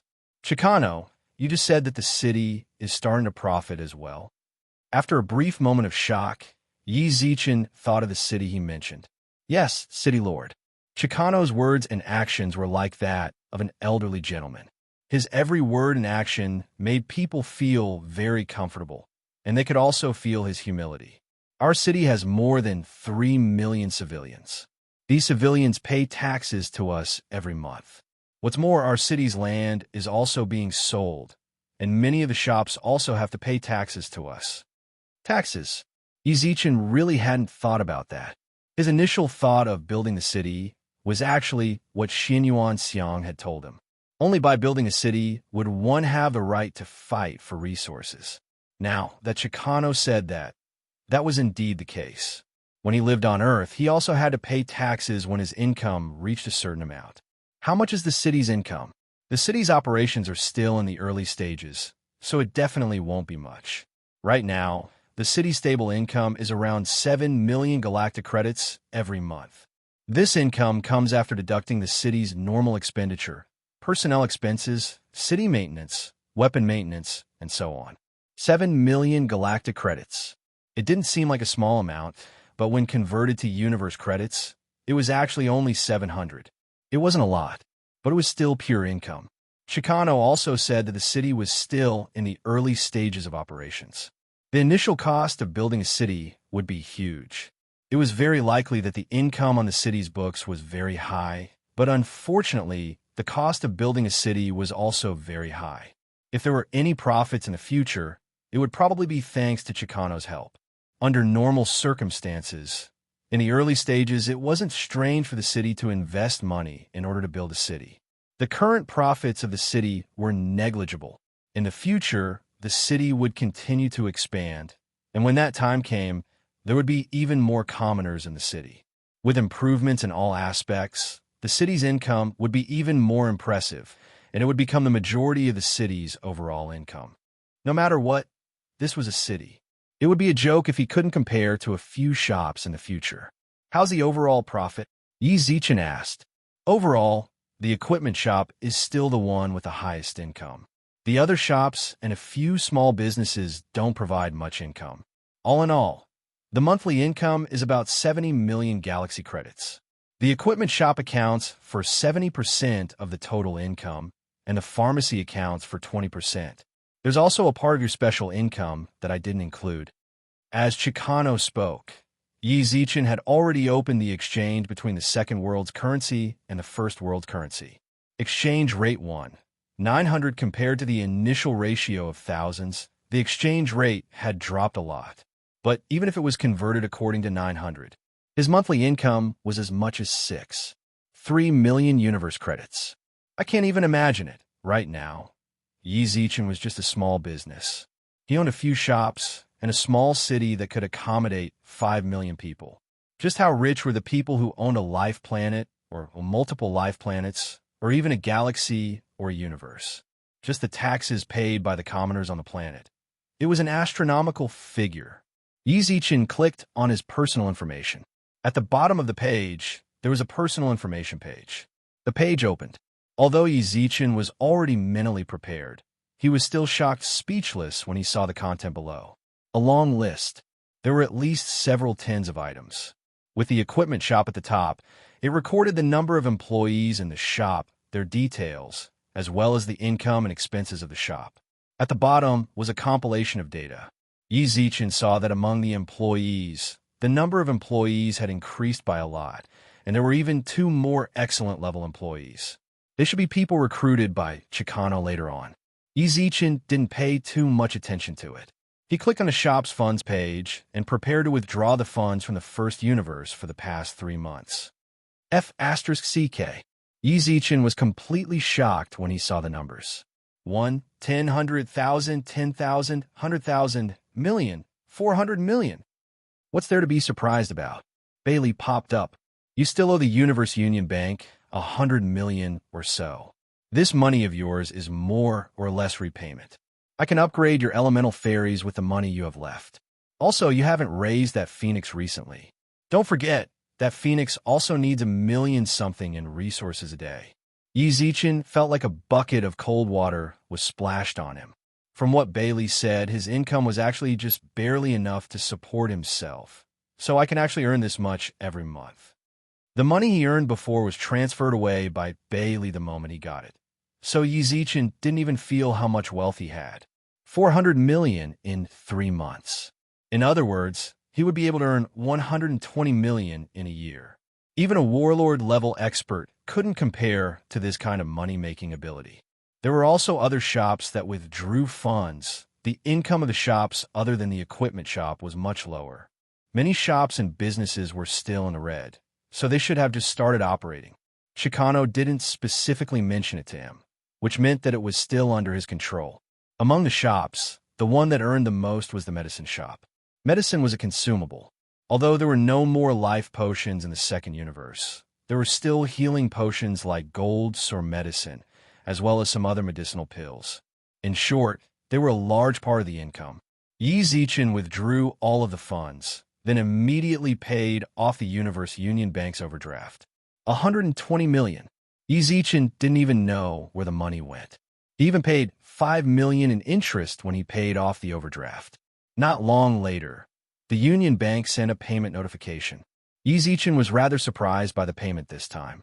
His gold card star level had actually increased. At the very beginning, his gold card star level was 3 stars. Now, it had already increased to 4 stars.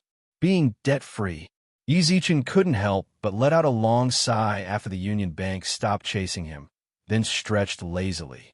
He closed his personal information page. Yi Zichen smiled, then asked the question he had wanted to ask a long time ago. Chicano, we found a hollow or vein, right? Chapter 23:01. After knowing that this was the city lord's manor, he was able to patrol the manor without any worries. During this period of time, Bailey confirmed that the entire manor was made from hollow ores. Not only that, the guards of the city lord's mansion also wore armor that was mainly made of hollow ores. Han Qing, Jinjuki, and Chicano. They all wore armor made from hollow ores as well. Thus, Yi Zichen was certain that they definitely found a hollow ores while he wasn't here, and a rich one at that. Hollow ores were very expensive. The entire mine could be said to be a gold mine. City Lord is right. Chicano nodded with a smile. I was just about to report this to you. While you were gone, our city has occupied 4 mineral veins. As his voice subsided, Chicano continued his report. One of the 4 mines was the ice crystal mine that Yi Zichen found. The mine was already being mined. The mined ice crystal was purified by the blacksmith, and a portion of it was made into handicrafts to be sold. Due to the special properties of the ice crystal mine, the handicrafts they made were all crystal clear and were loved by rich merchants and experts. Of course, There were only a few ice crystal mines that were used to make handicrafts. Most of them were already stored for future use. There were two other mines. One of them was a metal mine, which was mainly used by the blacksmith to forge weapons, while the other was used for daily use. The other was a runestone mine. All of the mined rune stones were given to a Tana to be strengthened, while the cost was deducted from the equipment store. The final mine was the hollow mine. City Lord, it's the appearance of this hollow or vein that allowed our city to have its current scale. Oh, the hollow mine is very special. It has very good defensive abilities. After mining the hollow mine, all of the blacksmith's manpower was put into forging armors. Now that our people have armors forged from hollow ores, no one can threaten our city's position anymore. Even though Chicano didn't explain in detail, Yizichin understood what he was trying to say. Hollow mine. He was immune to almost all attacks below the universe level. Right now, among the experts in the surrounding villages, a star level was already a rare sight. Their attacks landed on the armor of the hollow mine. There was no threat at all. Our side is fighting with others, so we don't have any worries. On the other hand, the people from the other factions didn't have armor forged from hollow ores, so they naturally didn't dare to oppose Yizichin's men. Overwhelming equipment. It didn't matter how strong Yizichin's people were. Even if they were level 1 domain masters, they wouldn't be able to do anything unless they were at the universe level. Right now, our city can already be considered as the most powerful village in the surrounding villages. They don't have any competition with us in terms of the surrounding resources. I have an idea. Speak. This subordinate believes that we can take advantage of this period of time. With our absolute leadership position, we can consolidate the few villages, and then we can begin to compete for the resources in the periphery. Peripheral resources. Yizichin squinted his eyes and thought. It had to be said, their understanding of this planet was still too small. Up until now, they still hadn't stepped out of their own territory. All of their activities were limited to the few novice villages around them.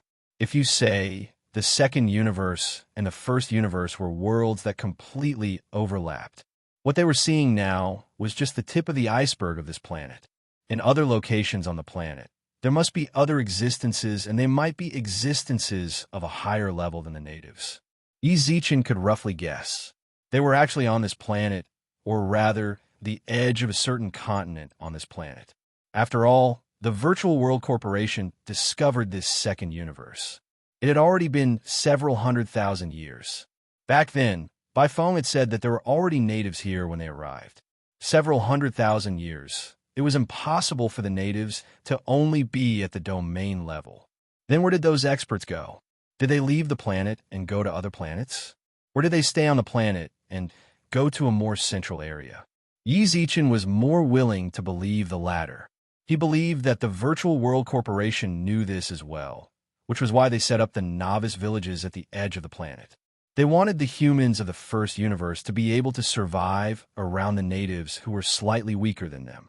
Otherwise, using the cleansing plan from before as an example, if their village had a star system or a universe-level warrior then what would the result be? Not just Yizichin. Anyone who came would die. The Virtual World Corporation must have considered this. No experts. Yizichin didn't believe it.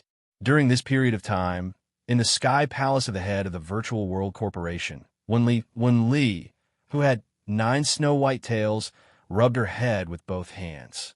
She lay down on the bed in exhaustion. It was clear from her expression that she was very tired, as if she had used up a lot of energy. Big Sister, the 9-faced overlord, walked in and quickly ran over when he saw Wen Li's state. Big Sister, what happened? Nothing. Wen Li shook her head. Some small fries actually tried to break through the spell I cast. The second universe? The 9-faced overlord asked. That's right. Wen Li nodded. In these several 100,000 years, the natives have grown quite capable. They actually produced overlords and sovereigns. Their resistance towards spells has become stronger, so it's a bit hard to deal with it. The spell Wen Li cast on the second universe, it was absolute obedience to the first universe. They treated the first universe as deities. Since the second universe's overall strength was very weak in the beginning, It was very easy for her to cast a spell. The natives there did not even notice that a spell had been cast on them, so Wenli had it very easy for the past several 100,000 years. At most, she would occasionally. There were a few troublemakers, but they were all suppressed by Wenli's intent. The source of all trouble came from the drunkenness last time. The octagonal table meeting made her think of the Milky Way master. She used alcohol to drown her sorrows, but her alcohol tolerance was very low to begin with, causing the spell to weaken, even though she managed to stabilize it after waking up. However, the people in the second universe could sense that a spell had been cast on them. When a spell was instilled into their minds again, they naturally resisted. This time, Wenli could not hold it in any longer. One had to know that the second universe had much fewer living beings than the first universe. But that was still universe 1080. Countless galaxies and life planets. Casting a strong spirit spell on the entire second universe was already a heaven-defying technique, much less over the past several 100,000 years. There were countless overlords and sovereigns there too. Even though Wenli was an ultimate warrior, she had no way of controlling those overlords and sovereigns. Hence, she gave up on controlling those below the universe level, and her situation was alleviated. However, she did not expect the resistance from those above the universe level to be even stronger. She had no choice but to settle for the next best thing. She gave up on controlling those without titles. She used all her strength to suppress those above the titled level. Her forceful suppression was met with a tidal wave of retaliation. One had to say she had underestimated the second universe. Just now, her spirit energy had suffered a backlash. This time, the backlash was much stronger than any of the previous ones, and now she almost had no strength to stand up. Sister, if you really can't do it, just retract the spirit spell. The nine-faced overlord's heart ached. It doesn't matter if they are aboriginals or not. They still have the power of an overlord. The loosening of the spell the last time was already beyond redemption. Aboriginals. They are aboriginals, Wenli said without a care. If I could suppress them before, I can do the same now. They're just some small fries. Do they think they can overturn the heavens? I don't believe it. I want to see how far they can resist. If I can't even suppress a few aboriginals, how can I be considered an ultimate warrior? How can I be considered the #1 illusionist? Chapter 23:02. Overlord level, venerable level, they were already at the pinnacle of this world. Any overlord or venerable level almighty had the power to destroy heaven and earth. If they wanted to, perhaps with a wave of their hands, a planet could be destroyed in their hands. Their power was already too great. Even if it was a supreme being in the entire second universe, if the number of overlords and venerables in the first universe was divided by 10, there were still over 100 of them. When they forcefully suppressed these people with a mind spell, there were also many titled beings among them. All right, nine-faced, you may leave. If there's anything, come and find me when I'm done. Wenli waved her hand to signal for her to leave. The nine-faced overlord nodded silently and slowly left the palace. After leaving, she shook her head and sighed softly. Sister, why do you have to do this? Even though they were sisters, the nine-faced overlord did not know Wenli very well. What she knew was that Wenli appeared to be a very domineering ruler, but in fact, before the Milky Way was destroyed, she was not like this. At least, at that time, she was still somewhat like a girl. She was not like now, exuding a strong and unyielding aura. She did not show any mercy to anyone. She did not know how long it had been since her sister smiled. With a long sigh, the nine-faced overlord bit her lip and leaped down. All she could do now was to try her best to share Wenli's worries. After the mind spell, once Wenli made up her mind, no one could persuade her. Perhaps the master of the galaxy could. Now, if the master of the galaxy was not here, then no one could. Blue Emperor. No, not long after the nine-faced overlord left, Wenli's brows instantly furrowed. She hurriedly took out a handkerchief with what looked like red flower spots and covered her mouth. After a long time, she finally removed the handkerchief. She was still herself. Only her face was slightly paler, and the red flower spots on the handkerchief deepened. These red spots, they were not the patterns on the handkerchief. They were Wenli's blood. Wenli looked up at the emptiness in front of her. Her palace was actually located under a starry sky, full of mystery and beauty. She looked at the twinkling stars in front of her and whispered in her heart, "You're right. If I had followed your instructions from the very beginning and selected a few talented people, cast spells on them, and had them rule over the other natives, perhaps I wouldn't have ended up like this." This was the suggestion that the Master of the Galaxy had given her. Unfortunately, at that time, the Master of the Galaxy had just gotten married. Wenli was so angry that she didn't listen to Milky Way's advice. She is known as no one could be sure that these natives would become even more powerful in the future, so they forcibly expanded the range of the spell to encompass the entire second universe. She did this so that the Master of the Galaxy could see it. She was no longer the little girl who chased after him every day. She was the leader of the virtual world group. She was the supreme being of the human race. The voters at the octagonal table meeting. It was the faith of countless humans, and it made countless races from other realms tremble in fear. During some of the Fox Emperor, Wenli, as she wished, she saw the shocked expression of the Master of the Galaxy. She saw it too. After the guy's shock, there was pain and worry in his eyes. It was because of that look in his eyes that Wenli had been maintaining the great psionic spell. It was as if all of this was a confrontation between her and the Master of the Galaxy. If she retracted it, she would lose. She had already lost once, and she had been thoroughly defeated. She had washed her face with tears for 2 years. She had lost her heart. She would not lose again, no matter who it was. "I won't lose." Wenli's eyes revealed a smile. "I can't lose again. You, on the other hand, are so pitiful that you don't even dare to show your face. I sent more than 70 overlords and venerables, but they couldn't find you. Are you hiding because you're afraid? Or are you already dead? If I'm afraid, I'll really be looked down upon. If I'm dead, don't worry. I'll avenge you. I'll bury those who harmed you with you." As soon as she finished speaking, Wenli's aura surged. Her eyes suddenly turned red and blue, and a white halo that was visible to the naked eye rippled like waves. At the same time, suddenly, another tail appeared on her 9 snow-white tails. Red, surrounded by the 9 tails in the center. "Behave yourselves. If I can't even suppress you natives, how can I suppress this world? Don't cause trouble for me. This is my last warning to you. If any of you dare to resist, don't blame me. I'll take your lives." About 10 minutes later, Wenli retracted. The moment she retracted, she could not help but spit out a mouthful of blood. She did not even have time to grab a handkerchief. The blood fell on the snow-white carpet, but that was all. After spitting out a mouthful of blood, Wenli squinted her eyes in satisfaction. "I still won. Natives were natives. It didn't matter if they were overlords or venerables. So what? Without sufficient universe history, even if they reached the overlord level, how could they have half the strength of the first universe's venerables?" But it had to be said, the primeval universe did indeed have a great advantage compared to the final universe. The universe's energy was pure. Otherwise, those natives would not have become overlords. That's why we have to fuse. Wiping away the blood at the corner of her mouth with her fair fingers, Wenli's eyes regained the former emperor's appearance.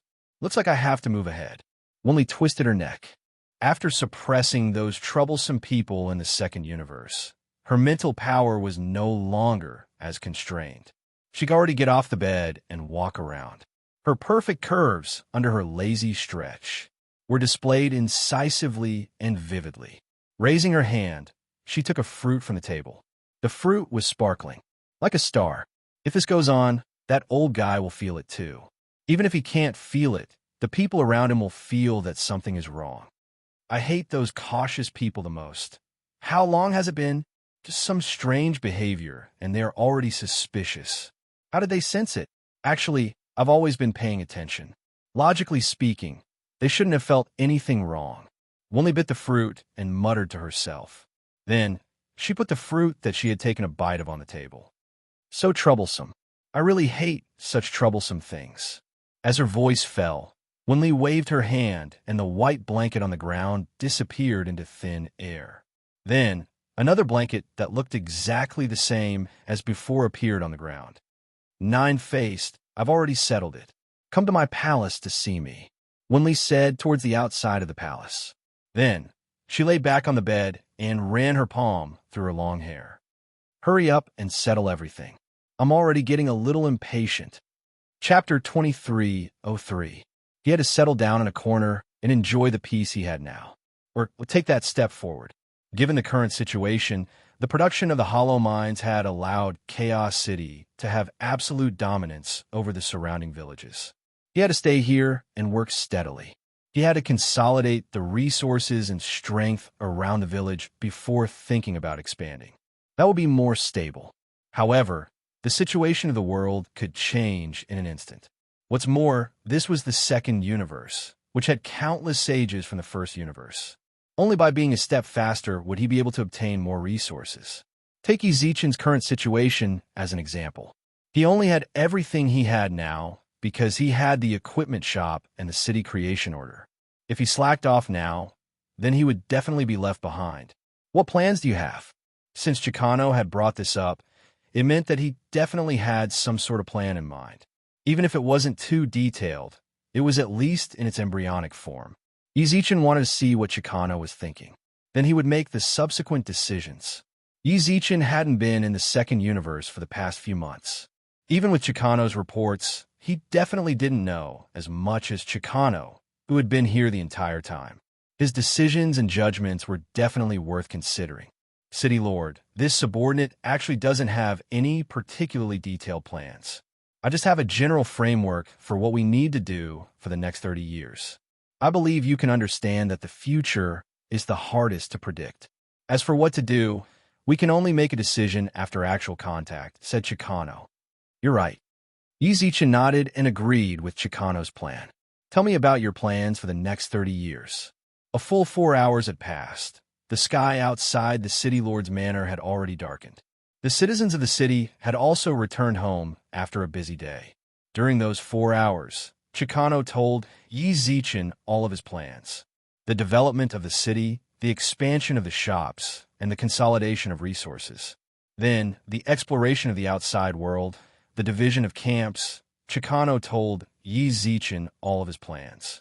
It could be said that Chicano's plans were very thorough. Even though Ezichin hadn't thought of some of them, he still managed to point them out and come up with very good solutions. The only problem is that we aren't strong enough. At the end, Chicano frowned and voiced out the concerns in his heart. Right now, we only have Han Qing, me, and Qing Hui who just broke through not long ago. Star rank is considered not bad in the surrounding villages, but if we go outside, that's why we need to increase our strength as soon as possible. Ezichin smiled when he saw Chicano's worried expression. You said it yourself just now. These are my thoughts and plans for the next 30 years. In these 30 years, I believe that the strength of our people will greatly improve. Also, we have hollow mines. The hollow mine was the main reason why Ezichin's men were undefeatable. Its mining directly affected Ezichin's development efficiency. That was all Ezichin could rely on. The hollow mine is immune to attacks below the universe level, which means that as long as we don't come into contact with the universe level, we still have the right to fight for it. Even if I encounter a universe level, I would only be slightly injured and not fatal. Ezichin squinted his eyes. That's right. Chicano nodded. When Chicano obtained the hollow ores, he was ecstatic. He knew very well what the hollow ores meant. Being able to obtain the hollow or represented their future development by leaps and bounds. That was indeed the case. But City Lord, we need to face a problem. Chicano spoke up after Ezichin pointed out the existence of the hollow ores. Hollow ores are very good, but we can't possibly use them to forge armor for everyone. In that case, we'll use the hollow or as the main material in the vital parts and fuse other materials into it. The defensive effect could be lowered. It would be fine as long as it was immune to cosmic system states. When we actually encounter a universe level, and we don't have the power to fight for it, then we can consider using hollow ores to forge equipment. If we don't have enough materials, then we can extract them from the equipment we already made. Yi Zichen said. Yes. Chicano nodded solemnly. This was what it meant to correct one's position. No matter how much Yi Zichen trusted him or how much power he wielded, his cultivation was still higher than Yi Zichen's. He knew very well. He was Yi Zichen's subordinate. No matter what he had now, Yi Zichen had given it to him. He absolutely had to carry out Yi Zichen's orders. City Lord, this subordinate will go and arrange it right away.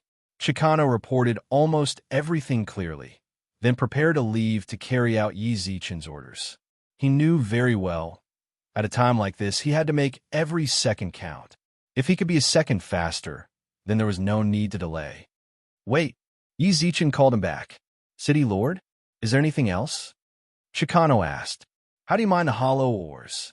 Hollow ores were very tough, regardless of whether they were purified or not, and they could recover on their own. Anyone below the universe level was practically unable to damage them. That made it very troublesome to mine them.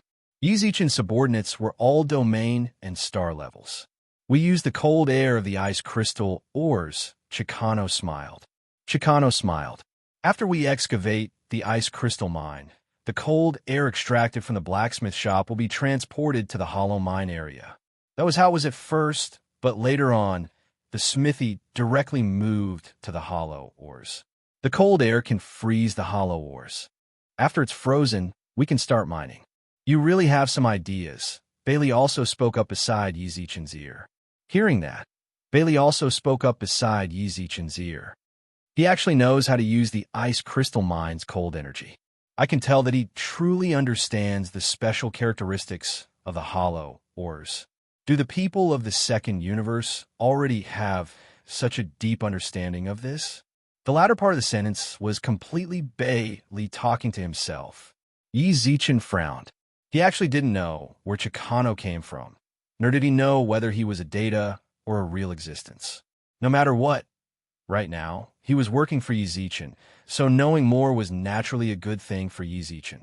Yi Zichen nodded towards Chicano, then spoke. All right, I understand. Oh yeah, give me a set of armor made from the hollow ores you mined as well. Yi Zichen said casually.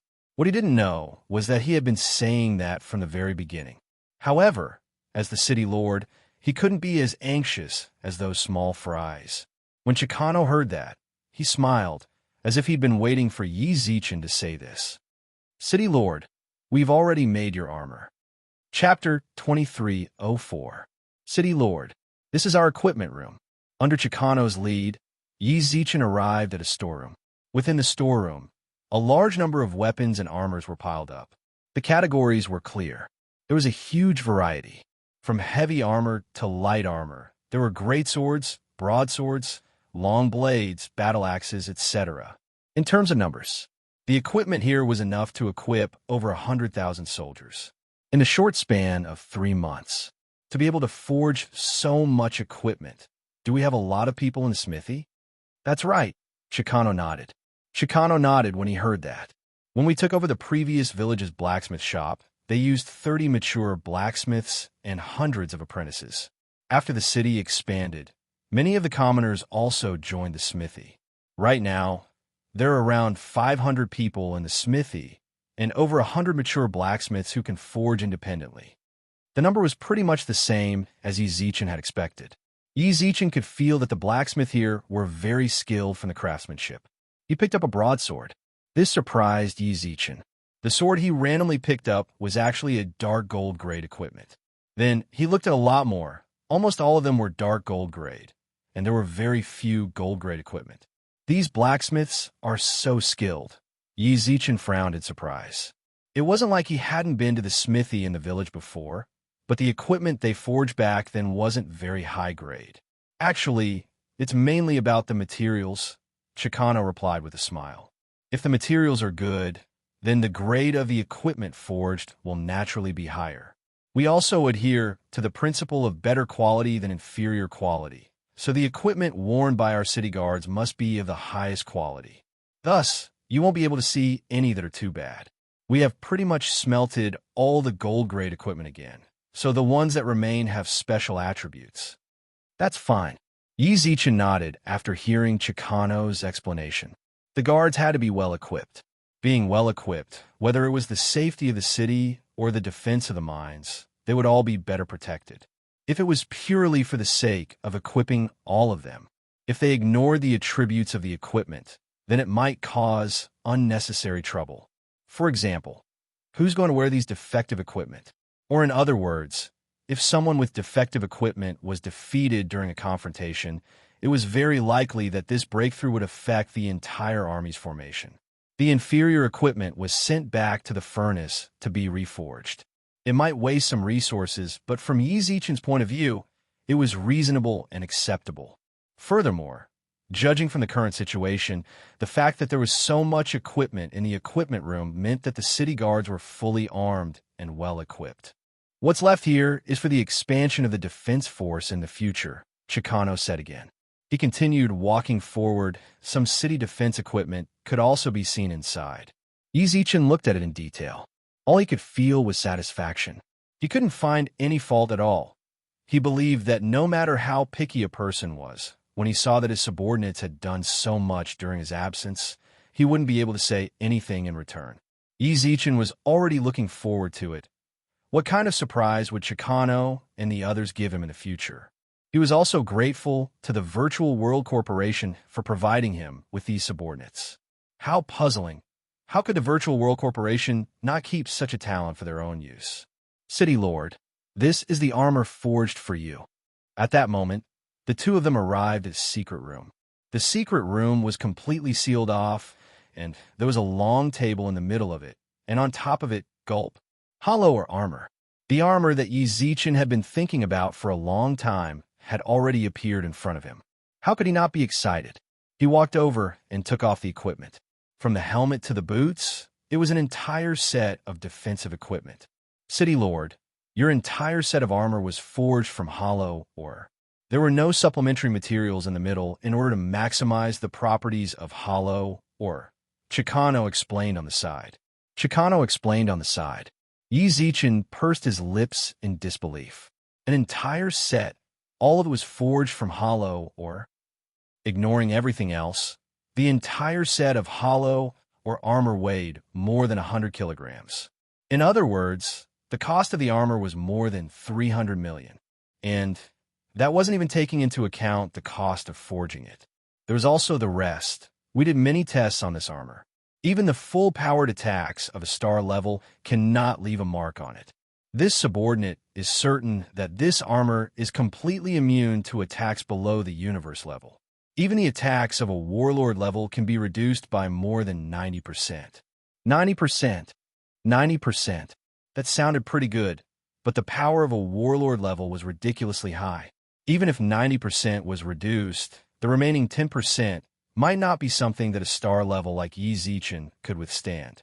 It seems like I have to be careful when facing a warlord level expert. However, with this armor, I don't have to fear even if I encounter a universe level expert in the universe. I also have the right to walk in the universe. We also changed the color of this armor. The silver-gray color of hollow ore is too eye-catching, so I specifically told the blacksmiths to pour a red metal liquid on the surface. Now, no one will be able to tell that this is hollow or equipment from the outside. Also, this armor also has 40-odd small-scale formations on it. It has everything from warmth to ventilation. Chicano truly thought things through. If someone were to wear this armor with no gaps at all, they would be drenched in sweat in less than 2 hours. With these small-scale formations, there was no need to worry about that. My lord, you can wear it. There might be an unexpected surprise. Chicano purposely acted mysterious. Yi Zichen was filled with anticipation for the unknown surprise to be able to make this calm elder say something like that. Yi Zichen put on the armor. Although the armor weighed over 100 kilograms, that weight was negligible for domain and star-level experts like them. Yi Zichen had seen some people wore armor that weighed over 1,000 kilograms, making them look very clumsy. Just as Yi Zichen was waiting for the surprise, the armor on his body suddenly began to change according to his body size. Not even half a minute later, the armor completely fitted him. What's more, It looked like he was wearing a pure black robe. No one would be able to tell that it was a suit of armor that weighed over 100 kilograms. Yi Zichen was shocked. He didn't expect this sort of change at all. Chicano, on the other hand, was chuckling softly. City Lord, are you satisfied with this surprise? Chapter 23:05. Satisfied? Too satisfied. Many pieces of armor were difficult to fit perfectly after they were bought.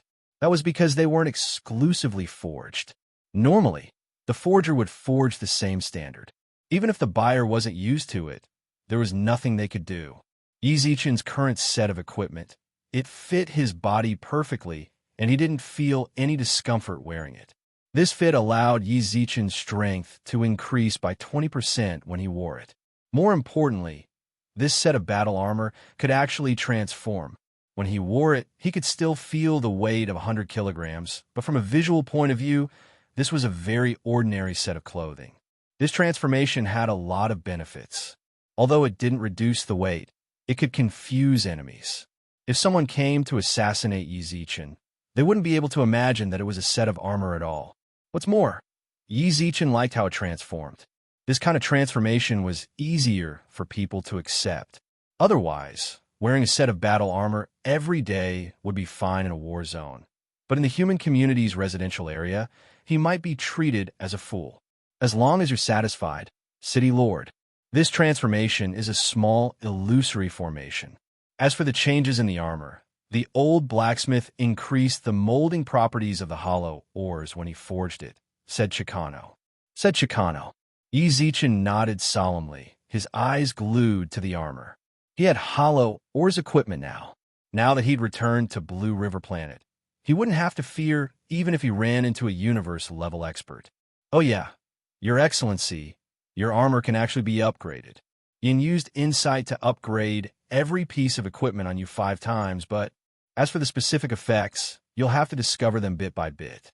We haven't worn them yet, so we don't know what the effects are, said Chicano. 5 successes in a row. Yi Zichen muttered to himself. Yin was an excellent employee Yi Zichen had recruited from an equipment shop. Her innate skill, insight, could upgrade the grade of equipment. Of course, there was a certain chance of failure. If it failed, the entire equipment would be destroyed. At that moment, every piece of Yi Zichen's hollow or set had been upgraded 5 times. In other words, insight had succeeded 5 times. It was hard to imagine that what he was wearing right now was the product of countless times of forging. Chicano, thank you for your hard work. Yi Zichen thanked them from the bottom of his heart. As the city lord, he didn't really have to worry about much. It was his subordinates who did all the work. Not only did they not complain, but they also did their best. This is what we should do. Chicano said, Lord Castellan, please don't think too much about it. Our lives were all saved by you. If it hadn't been for you that day, we would have all died there. It's Chicano's honor to serve you. It is my honor to have a subordinate like you. The two of them looked at each other and smiled. Since Yi Zichen had already gotten the hollow ores set, he looked around the equipment room for a while, then returned to the city lord's manor. In the city, even though it was already nighttime, there were still a lot of civilians bustling about outside. Yi Zichen stood on the balcony of the 3rd floor of the city lord's manor and looked out the window at the city that had already developed to a certain extent. This was his city. It was also the beginning of his conquest of the world. Yi Zichen, I have to remind you of something. Bailey suddenly stood on Yi Zichen's shoulder and said, What? Yi Zichen tilted his head. That subordinate of yours, Chicano. I feel like he should be someone from the first universe. Why do you say that? His knowledge, Bailey squinted his eyes. You have to understand that the second universe is a native universe compared to the first universe. This place is very backward in terms of culture and other aspects. This can be seen from the resources that your city has fought for. You humans from the first universe might think of them as rare resources, but the natives of the second universe might not even know the use of these resources. It can't be, right? Yi Zichen frowned. No matter what, the second universe was a large universe with several 100,000 years of history. Although it could not be compared to the first universe, which had several 100,000 years of history, it could not be compared at all. However, The human civilization on Earth already had that kind of development in 20,000 years. It was impossible for this place to remain stagnant for several 100,000 years. Of course, it was understandable that there might be some resources that they did not know about, or that they had not discovered yet. Humans should continuously improve. Bailey could not define Chicano as a human from the first universe just because he knew a lot. Wise people would be born in any era and any world. If there were no wise people, then this world would not be able to improve. You can't? Bailey twitched his mouth. You actually have the same thought, right? Do you dare to say that you didn't think that Chicano was a human from the first universe? Yi Zichen did not reply. All right, I'll say it like that. How did Chicano know the name of Hollow Mine? Hollow Mine is a name given by the first universe. Why did the second universe use this name as well? Coincidence? Also, natives of the star system level actually knows about the universe level and the characteristics of Hollow Mine. He even mentioned the warlord level. He even told you that this armor can reduce the power of a warlord level by 90%. How did he know all of this? Bailey smiled. The fact that he could say that proves that he knows about the power system of our first universe. What's more, his true strength might very well surpass the warlord level. That's the only way for him to understand the power of the warlord level to be able to say something like that. Yi Zichen was unable to refute Bailey's words. Actually, when Chicano mentioned that the power of the warlord level could be reduced by 90%, Yi Zichen had the same suspicion as Bailey. How'd he confirm it and produce the data? What Bailey said was right. The culture of the second universe was still lacking. They didn't know how to use a lot of resources. Otherwise, if the people of the second universe knew about the Hollow Mine, it was impossible for them not to mine it. Several 100,000 years, that was already enough for them to completely investigate the entire planet. Yet, Chicano knew everything. He knew that the Hollow Mine was immune to universe-level attacks. All of the signs pointed to Chicano being from the first universe. If he was from the first universe, then all of the NPCs that Yi Zichen recruited were from the first universe. Yi Zichen thought, could they be from the Virtual World Corporation? However, the moment that thought appeared, Yi Zichen immediately cast it to the back of his mind. He said it, since he decided to work with these people, then he definitely wouldn't doubt them. Doubt and suspicion. It would ruin everything. Chapter 2306. Everything he had now didn't come easily.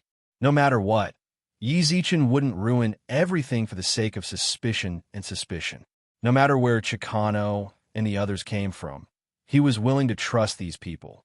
Moreover, he did not feel that he was worthy of the Virtual World Corporation spending so much effort to get close to him. Don't mention this kind of thing again. It's up to you. Bailey shrugged. I'm just reminding you. As for the decision, it's still up to you. Thank you. Yi Zichen smiled towards Bailey. He knew that Bailey's reminder was for his own good. Looking at the night sky of the second universe, the nights here were much quieter than in the first universe.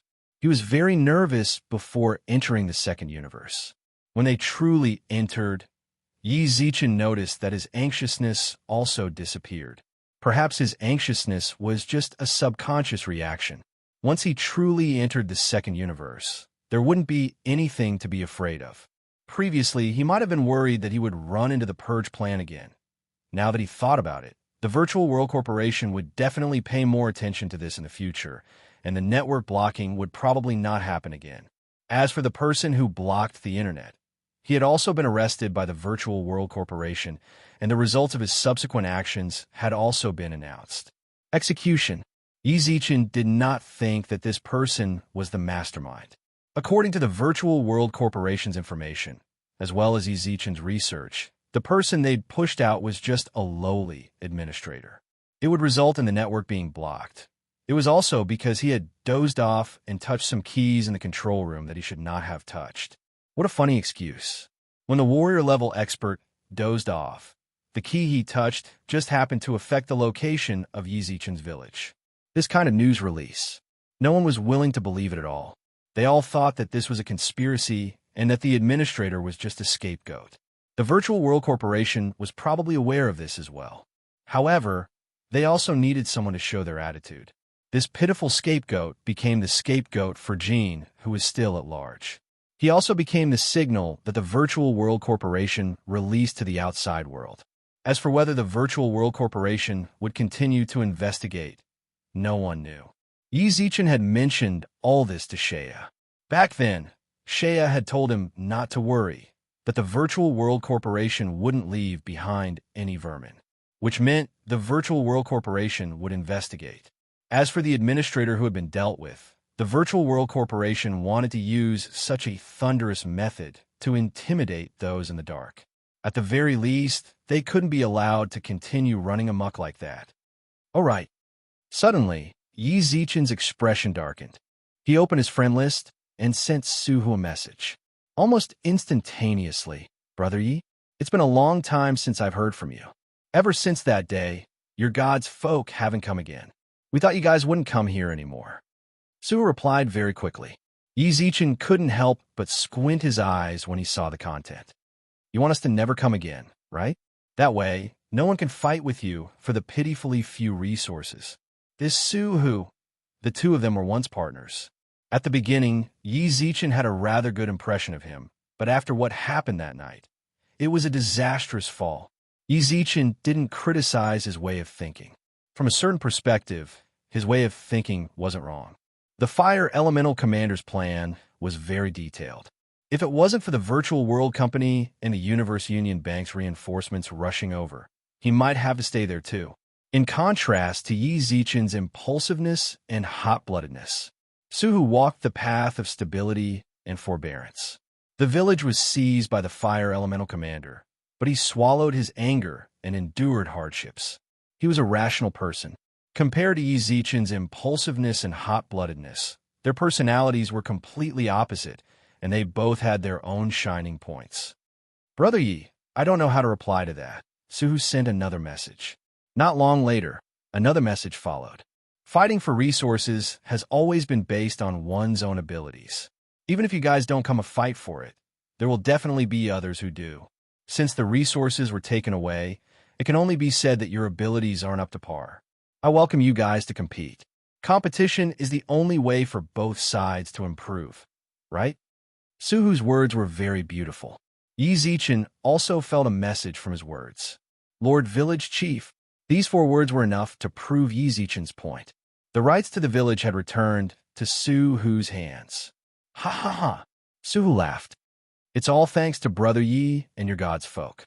If it wasn't for you guys, I wouldn't have taken back the village. Here, I need to thank you and your God's folk, as well as feel sorry and mourn for the millions of souls that have passed away. In order to hold a memorial for these deceased souls, I specially built a spiritual platform outside the village and burn incense and pray for these souls every day." This guy, Yi Zichen, squinted his eyes. Suhu's words were always flawless. Not only that, he actually built a spiritual platform. It didn't matter if he did it sincerely or not. At the very least, no one could find fault with it. Even if the humans of the first universe returned to the second universe and saw the spiritual platform, Suhu's impression of him would increase by a lot. "You really know how to act." Yi Zichen sent the message. Yi Zichen didn't wait for Suhu's reply before sending another message. "Since you obtained ownership of the village, does that mean that Lord Fire is no longer in the village?" "That's right," Suhu replied. "When the purge plan failed that day, I brought some people to where Little Fire lived, but I couldn't find him. After that, the village never appeared again.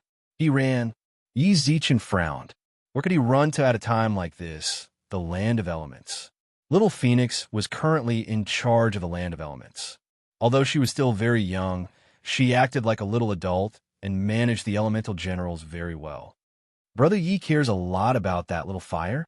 If you have a grudge with him, then I can provide you with some information." Suhu sent a message. "Speak."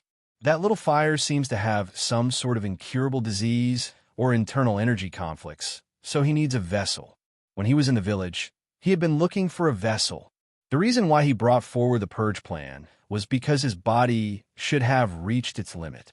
Since the plan failed, he didn't have a vessel. I feel like he might have already died." Incurable disease? Energy conflicts? Origin energy. Before the mature elemental fairy died, she used up a lot of her origin energy, so she was using it to feed little Phoenix. Yi Zichen guessed that the fire elemental commander must have extracted her origin energy as well. Should I go to the land of elements? Yi Zichen muttered with a frown. I haven't been to the land of elements for too long. I wonder how little Phoenix is doing. I'm also a bit worried. Would the fire elemental commander go there? Chapter 2307. The fire elemental commander was born from the condensation of elements. From a fundamental point of view, it could actually be considered the child of the elemental elf from before. Because there were elemental spirits, there were natural elements, the fire elemental commander was born because of the condensation of elements. Although Yi Zichen hadn't interacted much with the elemental commander, he was definitely an ambitious guy from his looks. Compared to elemental spirits, she was the image of a kind mother. Perhaps it was the kindness in her heart that caused her to fall into the hands of the elemental commander. Otherwise, how could an elemental elf not be a match for an elemental commander? A small commander. He even tried to obtain the elemental fairy's source power. He didn't even think about his own identity. After absorbing the elemental spirit's origin, the elemental commander's body would definitely not be able to withstand that kind of energy. If the internal energy was torn apart, it would definitely affect its life. No wonder Mu Yi wanted to catch Xingyu. She was from the fire spirit race, so her body must have a very good resistance to the fire element. If the fire elemental commander obtained her as a vessel, she might really be able to help him recover. In white, she had a kind of flame in her body that even the fire elemental spirits wanted to eat. To the fire elemental commander, she was a very good vessel. The last one was Yi Zichen himself. If Xingyu and Bai Sei were excellent vessels, then Yi Zichen was the perfect target for possession. He himself possessed 5 types of elemental spirits. Among them were fire elemental fairies.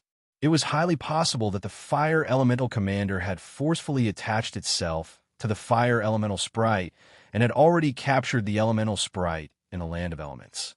The reason why Yi Zichen felt like he hadn't made a move yet, this was because he was in a good state at the time, so he didn't feel any energy conflict. After that, he didn't succeed. After returning to the land of elemental elements, he couldn't help himself. Serves you right. This elemental commander was a scourge. It would be best if it was torn to death by the elemental energy.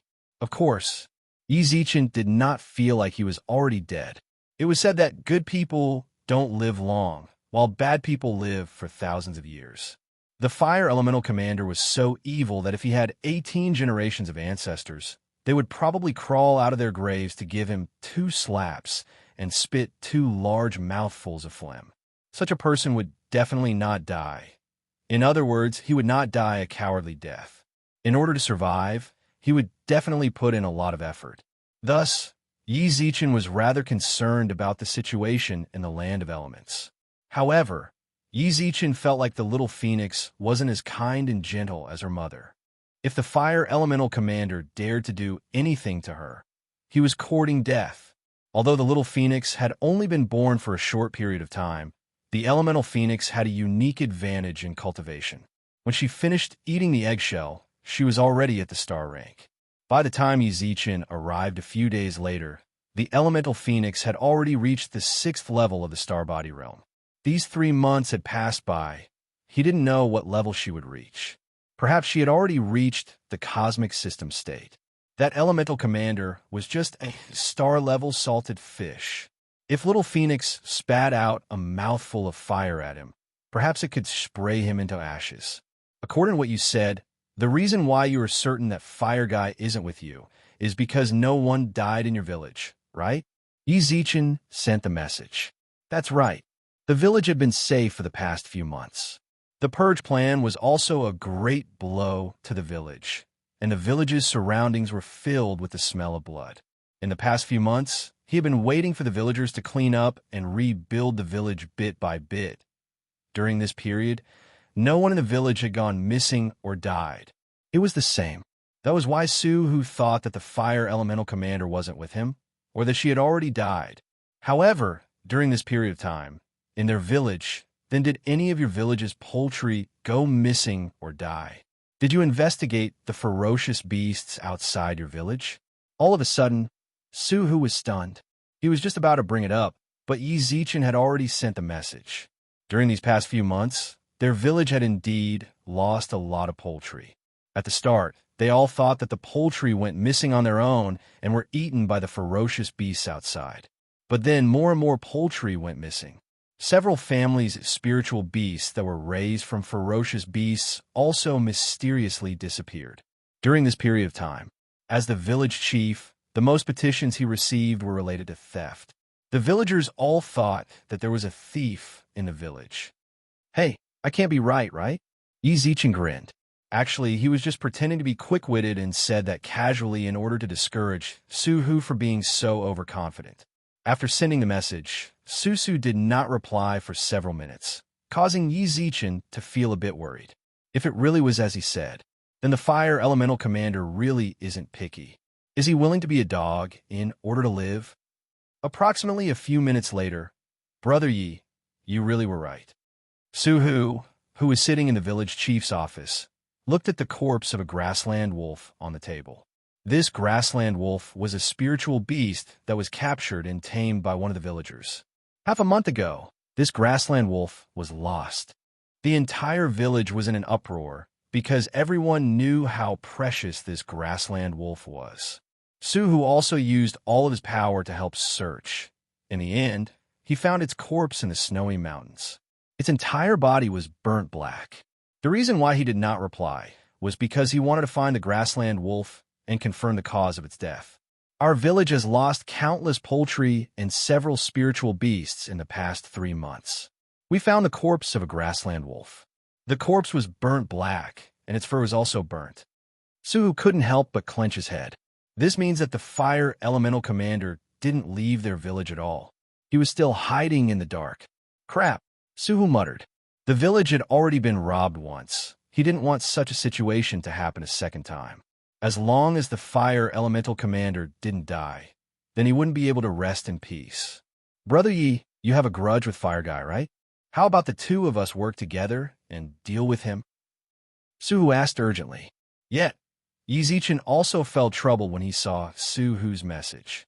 If the fire elemental commander can take over the bodies of wild beasts, then it's truly too hard to find him. There are so many wild beasts outside. I can't exactly kill all of them. How do you want to cooperate? I sent people to find his location. You send people to deal with him, Suhu replied. Anyone who saw it would feel that was actually rather difficult. Suhu actually took the initiative. Why didn't you kill him? Yi Zichen frowned. I don't have that strength, Suhu replied. There are 3 other star-level experts beside Fire Guy. I didn't find their corpses. If Fire Guy is still alive, then it means that the 3 of them are still there. There isn't a single star-level expert in our village. Chapter 23:08. Star level. 3 of them. There is such a thing? The fire elemental commander was just a star-level salted fish. He actually found 3 star-level subordinates? After all, the fire elemental commander's subordinates weren't actually subordinates. They were slaves. He used flames to control their minds, to make them obey him absolutely. As for what Suhu said, it was rather pitiful that there wasn't a single star level in the entire village. However, Yi Zichen didn't believe him, or rather, he couldn't trust him unconditionally like he trusted his subordinates. Han Qing, come with Senior Qing Hui. Han Qing, who was conducting inhumane devil training on Xian Jingnan, received Yi Zichen's message. He saw Han Qing raise his hand and grab a small mountain. The mountain seemed to be at least several thousand kilograms in weight. Dong! The small mountain fell and landed on top of a huge mountain, while Xian Jingnan, who was as tiny as an ant, was underneath the mountain. At that moment, Xian Jingnan used his hands to support his body against the pressure of the mountain. When the small mountain fell, his arms instantly trembled. His face was completely red, and his eyes were wide open like a bull's. He was forcefully stuffed to death. Write 30 numbers. If you don't finish before I come back, then do 2 more sets of push-ups. Han Qing squinted his eyes and said. After Xian Jingnan heard this, his eyes immediately lit up. Then he heard Han Qing speak again. Even if you finish, you have to hold on until I come back. If a small mountain above falls, then do 10 more sets of push-ups. All of a sudden, Xian Jingnan's face turned the color of pig liver. He really is my esteemed master. My little thoughts were clearly seen through. Originally, he wanted to use the opportunity when his esteemed master left to push down the mountain on his body, then write 30 numbers and start slacking off. Who would have thought? F***CK. How am I supposed to write? I have to use both hands to support myself. If I want to write numbers, then I need to raise one hand. That way, all of my strength will be concentrated on one arm. Esteemed master, stop bullshitting. Hurry up and do it. Han Qing glared fiercely at Xian Jungnan, then leaped away. Although the mountains were very heavy, Han Qing knew very well that this was not the limit that Xian Jungnan could accept. He had a very high talent and strength, but he was usually too lazy, so his talent and strength had never been revealed. If this continued, it was very likely that he would vanish into the crowd. He didn't want to waste Xian Jingnan's talent. Even without Yi Zichen's orders, he was prepared to give Xian Jungman a group training. 10 minutes later, Han Qing came to the Castellan mansion with Qing Hui by his side. City Lord. The two of them cupped their hands towards Yi Zichen. Yi Zichen nodded, indicating for them to sit down. I called you here so late at night because I have something to ask you, said Yi Zichen. Uncle Qing. Go ahead, City Lord, Qing Hui said. I'd like to know if there were any Star Morning Realm experts in your village. A few. Qing Hui hesitated for a long while before speaking. You also know that the competition between villages is very fierce. If our village didn't have a stellar-level warrior, we would have been annexed by other villages. There are a few stellar-level seniors in the village, but they haven't come out for a long time. Your village has stellar-level experts. Han Qing was shocked. Last year, a few villages even wanted to hire me to attack your village. You also know that I'm an independent cultivator, so hiring me to handle things might be better. Later on, I thought that since your village didn't have any stellar-level experts, I would be bullying you if I came, so I didn't agree. Haha, there are. Qing Hui laughed. Does Suhu know? Suhu? The village head? Qing Hui was stunned. Of course he knows. Yi Zichen nodded, then laughed in his heart. Han Qing. City Lord, please speak, said Han Qing. Han Qing, last time I sent you a message at the Qing family estate. You arrived a bit late and were surrounded by stellar-level experts, right?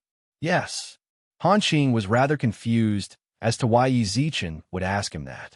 That matter had happened a long time ago, and he didn't feel like the city lord wanted to use it to cause trouble for him. When I arrived, I was surrounded by 4 stellar-level experts. 4? Yi Zichen frowned. Han Qing nodded and said, That's right, there are 4 of them. All 4 of them look very unfamiliar. I should know all the stellar-level experts from the surrounding villages, but I've never seen any of them before. Unfamiliar. Yi Zichen nodded, then spoke up. How did you get here? By force. Han Qing took out a sword. This subordinate used this sword to force my way out. However, when I fought them, I felt that they didn't seem like stellar-level experts. What do you mean? They are stellar-level experts, but it seems like they were forcefully raised to the stellar level. Their true strength isn't even at the 9th level of domain. Do they know how to use fire? Yes. They really are the fire elemental commander's people. Yi Zichen squinted his eyes and tapped the armrest with his fingers. It was very simple to tell if they were the fire elemental commander's people. It was to see if they knew how to use fire. If they knew how to use fire, they were most likely the fire elemental commander's people. What's more, Han Qing also mentioned that these stellar-level guys were very weak, as if they were forcefully pulled up. This Suhu. Yi Zichen couldn't help but smile when he saw Suhu's message. There were clearly stellar-level experts, but he said that there weren't any stellar-level experts in the village. The fire elemental commander had 4 stellar-level experts, and that was only what Han Qing saw. It was very possible that there were more, yet he said there were 3. So dishonest. Suhu seemed to be very desperate. After not getting a reply from Yi Zichen for a long time, he sent a few more messages to ask. Yi Zichen received all of them, but did not reply. I thought that Su was an honest person, but it seems like I can't underestimate someone who could endure the fire elemental commander's wrath and take back his village. But what Su said was right, they could work together. Regardless of whether Su was messing around or not, Yi Zichen did want the fire elemental commander to die. From the root of the problem, the two of them were on the same side. Han Qing, if you go up against those four, do you have the confidence to kill them? Asked Yi Zichen. Yes, Han Qing replied solemnly. If this subordinate meets them again, then I will definitely be able to kill all of them without leaving any survivors. You're not making things up, right? Yi Zichen smiled. This subordinate is willing to make a military pledge. Han Qing frowned. Yi Zichen shook his head when he saw Han Qing's aggressive look. All right, I know you have made up your mind. I believe in you. Yi Zichen nodded towards Han Qing, then clicked open the chat with Su Hu. Sure. Chapter 2309. Chaos City. With the hollow mine, Chaos City's position as the overlord of the surrounding villages was already unshakable. In truth, Yi Zichen found it hard to understand Su Hu's actions. He should know very well that Chaos City belonged to him, even if Yi Zichen was the city lord and didn't appear in public. At the very least, he should know that Chicano, Han Qing, and the others were his subordinates. That made everything obvious. Why did he still do this? He even said that their village was weak and that the fire elemental commander's subordinates didn't say much either. Was that necessary? Yi Zichen wasn't an idiot, and Su Hu shouldn't be either. This kind of lie could be seen through with just a finger, but he actually said it. All right, wait for my news. Su Hu instantly messaged Yi Zichen after receiving Yi Zichen's reply. After that, the two of them didn't contact each other. Yi Zichen just had to wait for Su Hu to find the fire elemental commander's position, then send Han Qing and the others to deal with him. That way, the matter with the fire elemental commander would come to an end. Yi Zichen clearly knew that there was something wrong with Su Hu. Yi Zichen chose to do so because he was absolutely confident in his chances. Han Qing was a star-level expert. He was also one of the top star-level experts in the surrounding villages. Now that he had the hollow mine equipment, he posed no threat to those people who had been forcefully promoted to the star level. I'll just wait and see. Right now, he wanted to see just what exactly Su Hu was up to. Yi Zichen naturally welcomed a sincere cooperation. One more friend was better than one more enemy. But if he really had bad intentions, Yi Zichen didn't mind turning him back into a stray dog. He didn't need to be the village head anymore. His life, he could hand it over.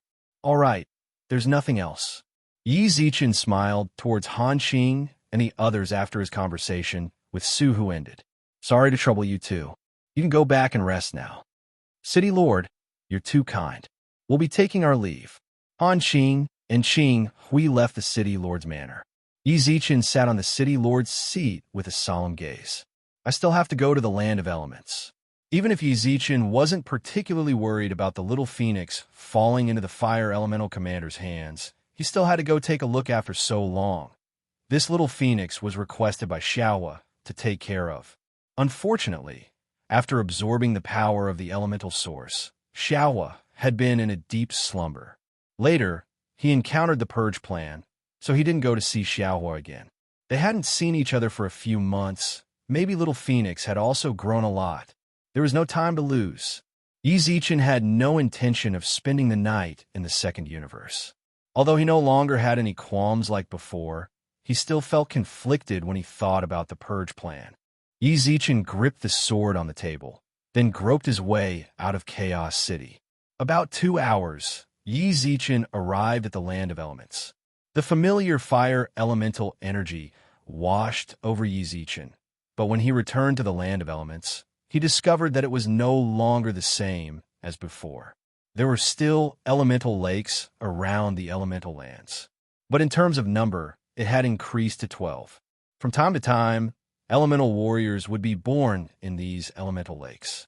Surprisingly, there were no traces of other elemental warriors in the elemental lakes. These newly born elemental warriors also hurried towards the depths of the lake as if they had received orders after a brief moment of confusion. He did not run into any obstacles. Thus, Yi Zichen swaggered into the depths of the elemental lands. As he did so, he frowned deeply. There were no defensive measures at all. Outsiders could easily enter the center of the elemental lands. It was fortunate that it was Yi Zichen. If it was someone else, or someone with ulterior motives, such as a fire elemental commander, what should I do then? Just what is little Phoenix trying to do? Yi Zichen scratched his head and continued to walk deeper. Lil Fire's youth had increased Yi Zichen's resistance towards fire elemental energy. Even without the fire elemental cloak, Lil Fire was still able to endure the heat of the fire elemental energy. About a few hundred meters deep, F***CK. What's going on? Several tens of thousands of elemental warriors were lined up in individual squads of 50 in each direction. At the front of the squads stood many warlords, generals. These elemental warlords and generals were also lined up in the squads to lead their respective armies. In the previous elemental lands, the elemental warriors, warlords, and generals were like a pile of loose sand. The current elemental lands, the generals and warlords shouted at the front. The elemental warriors were meticulous like soldiers as they looked forward with their heads held high. Those few, all of a sudden, an elemental warlord walked up and kicked a few warriors who did not stand properly. Are you new here? All of you, behave yourselves. The thing I hate the most is leading you newbies. Stand properly. Wait for Her Majesty the Queen to arrive. Then I'll take care of you properly. Don't give me any trouble. If anyone dares to embarrass Lousy in front of the Queen, then Lousy will send you back to the furnace to be reforged. All of a sudden, the elemental warriors who were kicked. They were self-taught. All of them puffed out their chests and looked forward like the other elemental warriors. It's so militarized. Yi Zichen looked at the elemental warriors and warlords from afar. He suddenly felt like this was no longer the elemental lands that he knew. The current elemental lands was more like an elemental dynasty. There were no civilians. Everyone was a soldier. All they had to do was ensure the safety of their queen. Queen? Little Phoenix? Who? At that moment, the elemental warlord who scolded the elemental warriors reached out his hand towards Yi Zichen. Then, several hundred elemental warriors surrounded Yi Zichen. A human. Capture him. A human spy actually dares to come to our elemental lands. Hey. Yi Zichen was completely confused. You just arrived, right? Someone actually dared to capture him. All of the previous warlords and generals in the elemental lands knew of his relationship with Little Phoenix. What's more, they had personally witnessed Yi Zichen and White Phoenix kill the fire elemental commander with a single punch. What do you mean? The warlord frowned. He had indeed just arrived. I knew it. Yi Zichen waved his hand. Yi Zichen waved his hand. All right, stop showing off in front of me. I know a lot of you generals and warlords. Who? Tell me your names. You guys have names? That shocked Yi Zichen. He really didn't know that the elemental warriors had names. But then he thought about it. I was careless. Any living being can have a name. The elemental warlords and generals were naturally the same. I don't know their names. You don't even know their names. Capture them. The elemental warlord squinted his eyes. You still want to scare me? Do you know my title in the elemental lands? Literati Star. Human spy. Capture them. Lousy will take care of you later. Chapter 23:10. Literati Star. As Yi Zichen looked at the bulky elemental warrior in front of him, he was unable to connect him to Literati Star no matter what. No. How did this elemental general know about Literati Star? Who told you about Literati Star? Yi Zichen squinted his eyes. Literati Star was a mythical existence on Earth, a star of their Milky Way galaxy. This Milky Way galaxy did not refer to the Milky Way galaxy of the Master of the Galaxy. I came from. The elemental warrior was about to answer, but then he quickly swallowed his words and pointed at Yi Zichen with a hand made of fire. You brat, you actually dared to get information out of me. You didn't forget to get information even after being captured. You're really something. Luckily, I'm quick-witted. Yi Zichen was truly shocked by the elemental warrior's brain. From the moment she saw him, she had already labeled him as a spy and wanted to capture and interrogate him. Was he an idiot? Literati Star. What F asterisk King Literati Star? If old Sue, the real Literati Star, were to find out that there was a hothead pretending to be him in the land of elements, who knew if he would come straight to him and teach him a lesson? Capture him. Hearing that, the elemental warriors charged over. Yi Zichen shrugged without resisting. You really caught the wrong person. Heh, you're just being stubborn. The elemental warrior felt disdain, then signaled the elemental warriors to drag Yi Zichen away. However, before they could take a few steps, the queen has arrived. A loud voice sounded out. The elemental general, who was fighting Yi Zichen, froze, then pressed down on Yi Zichen's head. You stay here and don't run. With that, the elemental general and a few elemental soldiers hurriedly returned to the team. Yi Zichen, who was completely confused, was left behind. What was he trying to do? Was this considered letting him go? He even warned him not to run. Damn, if he was really a spy, why wouldn't he run? This guy must be an idiot. Yi Zichen couldn't help but look in. At the mention of the queen, the elemental warriors and warlords straightened their backs and knelt on one knee as though they had seen their leader. They placed their right hands on their chests in unison. Greetings, your majesty. When they knelt down, Yi Zichen saw a cute girl who looked to be around 12 or 13 years old standing among the elemental warriors and warlords. The young girl looked very cute. She had long, fiery red hair that cascaded down like a waterfall. She was wearing a long dress embroidered with flaming lotuses, and her fair and tender feet were not burned at all when she stepped on the ground of the elemental grounds. A mischievous glint flashed in his eyes. She was also holding a magma fruit in her hand and nibbling on it. There were several general-level elemental guards beside her. Any one of them could command an army of tens of thousands of people. However, they were like nannies at this moment. Some of them were holding magma fruits, some were holding magma drinks, and some were like housekeepers with a towel draped over their shoulders and a handkerchief in their hands, wiping the magma at the corner of the girl's mouth from time to time. This can't be Little Phoenix, right? Yi Zichen's eyes almost popped out his head. Little Phoenix nodded at the kneeling soldiers, then suddenly noticed Yi Zichen off in the distance. The moment she saw him, she was stunned. Then, she quickly revealed a joyful expression, chucked the magma fruit onto the ground, and ran over with her bare feet. The elemental warrior kneeling on the ground. Yi Zichen was shocked as well. However, his brain was always so pure. At that moment, anyone with a brain could tell that Little Phoenix and Yi Zichen knew each other. He protected the queen. Yi Zichen grabbed a 2-kilometer-long machete out of thin air. Then, the elemental warrior charged over with the machete in his hand. When Yi Zichen saw the girl smile, Yi Zichen was certain that she was Little Phoenix. Yi Zichen looked at the girl who ran over with a smile. Before Yi Zichen could speak, a machete fell down from the sky.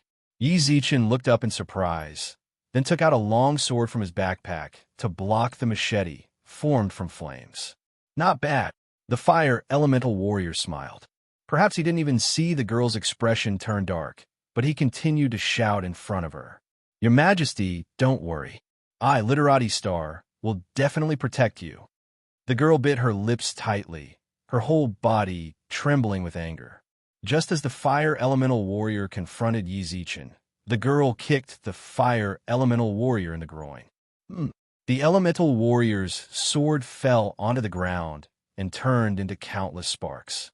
He also tilted his head, pursed his lips, and glared at the girl without saying anything.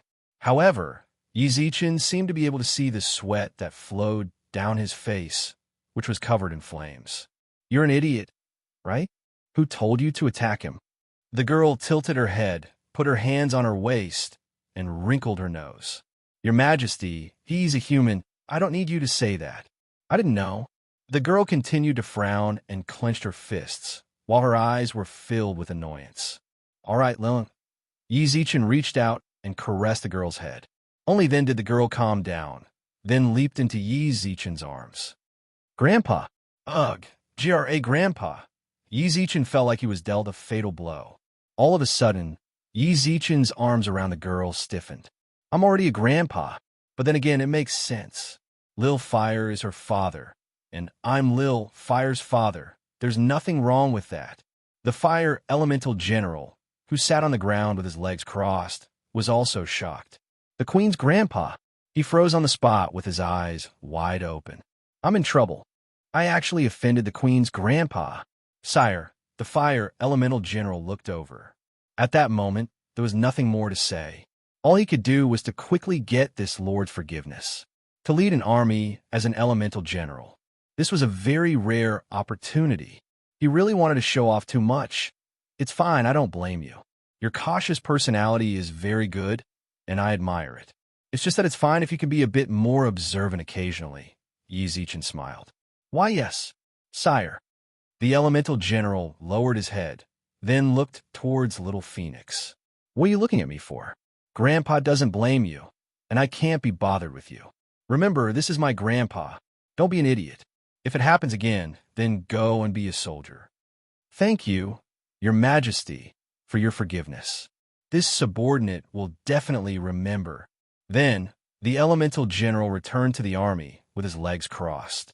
From the looks of it, he was rather injured. Yi Zichen stared at the Fire Elemental General's legs. His mind was filled with question marks. Fire Elemental? Is he also afraid of groping? Chapter 23:11.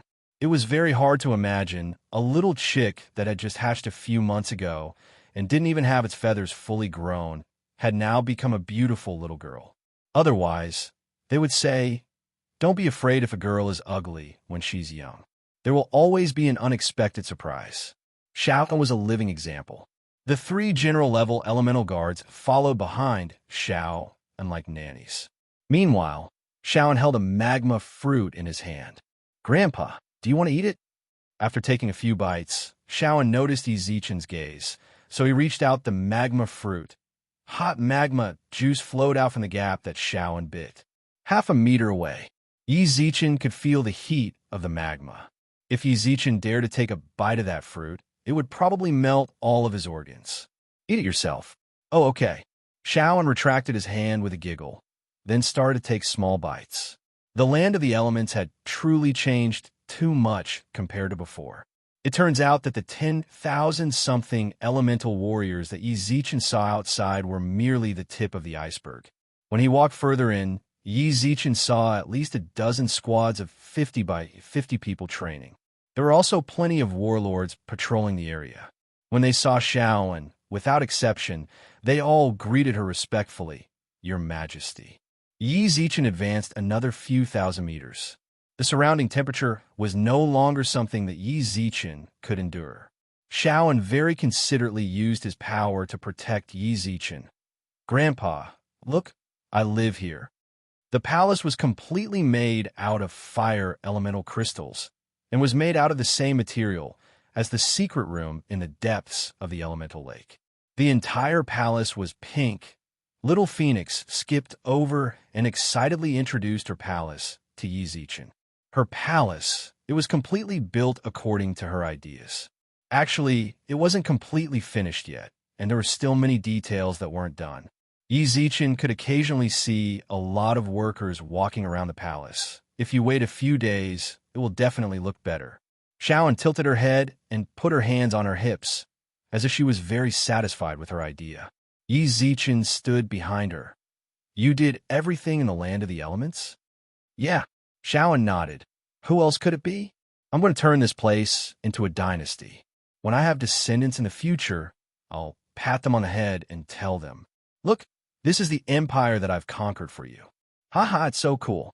Hey, this little phoenix was only 4 months old, and it had already begun to consider the issue of offspring. Wasn't it a bit too early? Also, why did her words sound so familiar? Where did you get those ideas from? Yi Zichen frowned. Oh, it came out of my head by itself. Little Phoenix blinked his eyes. I don't know where it came from. Anyway, I seem to have seen these before. It's so strange. Grandpa, why do you think this is? Inherited memories? That was the first possibility Yi Zichen thought of. The memories of the previous generation were passed on to the next generation. Or rather, the memories of the fire elemental sprite. Little Phoenix was raised by the elemental sprite's source of power.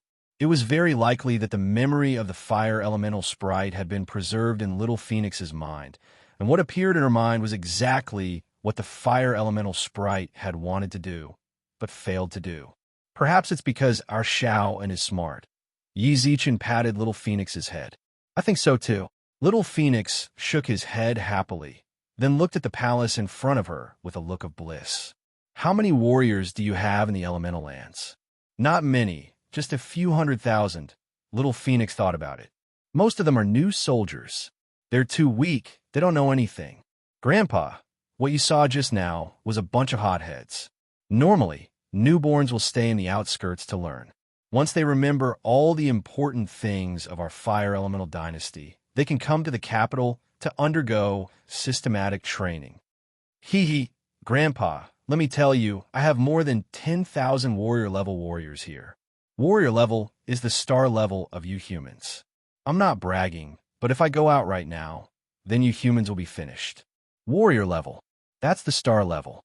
If they go out with more than 10,000 star level elemental warriors, then the surrounding villages really won't be able to hold them back. If it was before, Yi Zichen would have smiled wryly. But now, that's not necessarily true. Yi Zichen rubbed Little Phoenix's head. At the very least, you definitely won't be able to break through my city. Bullshit. Little Phoenix twitched her mouth. Her memories allowed her to understand the existence of the human race, as well as the strength of the human race in the outside world. With her current army of more than 10,000 warrior-level warriors, she would definitely crush them if she went out. However, she wouldn't do that. Her grandpa was a human. If she did that, her grandpa would definitely be unhappy.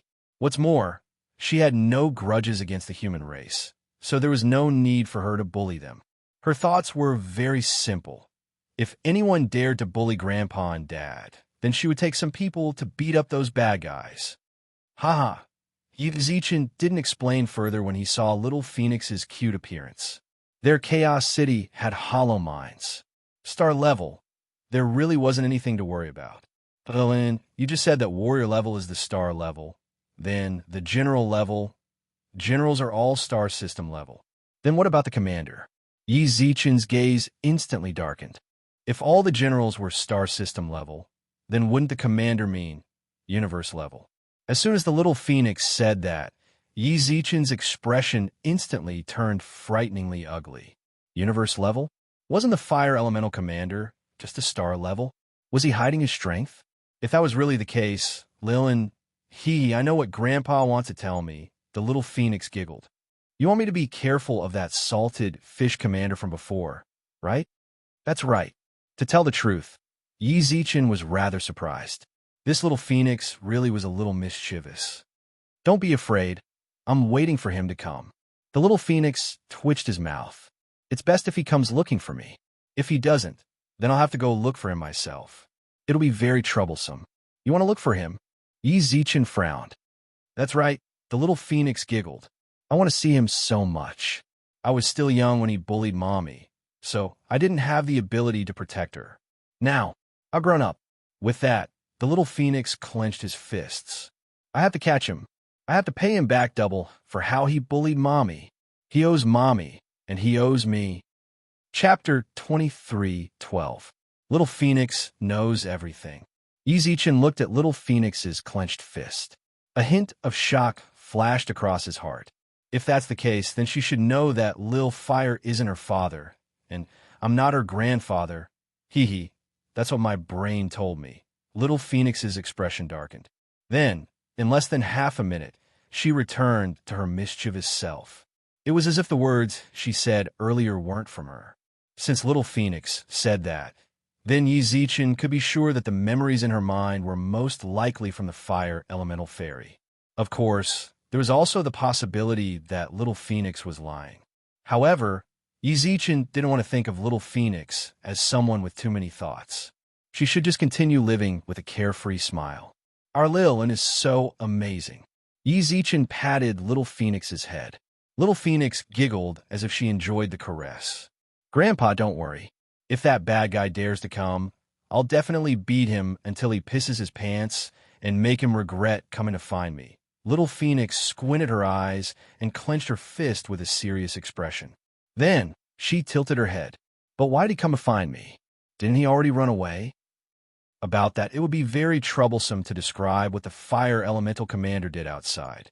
What's more, Yi Zichen wasn't clear about some of the details. He didn't even know if he would return to the elemental lands.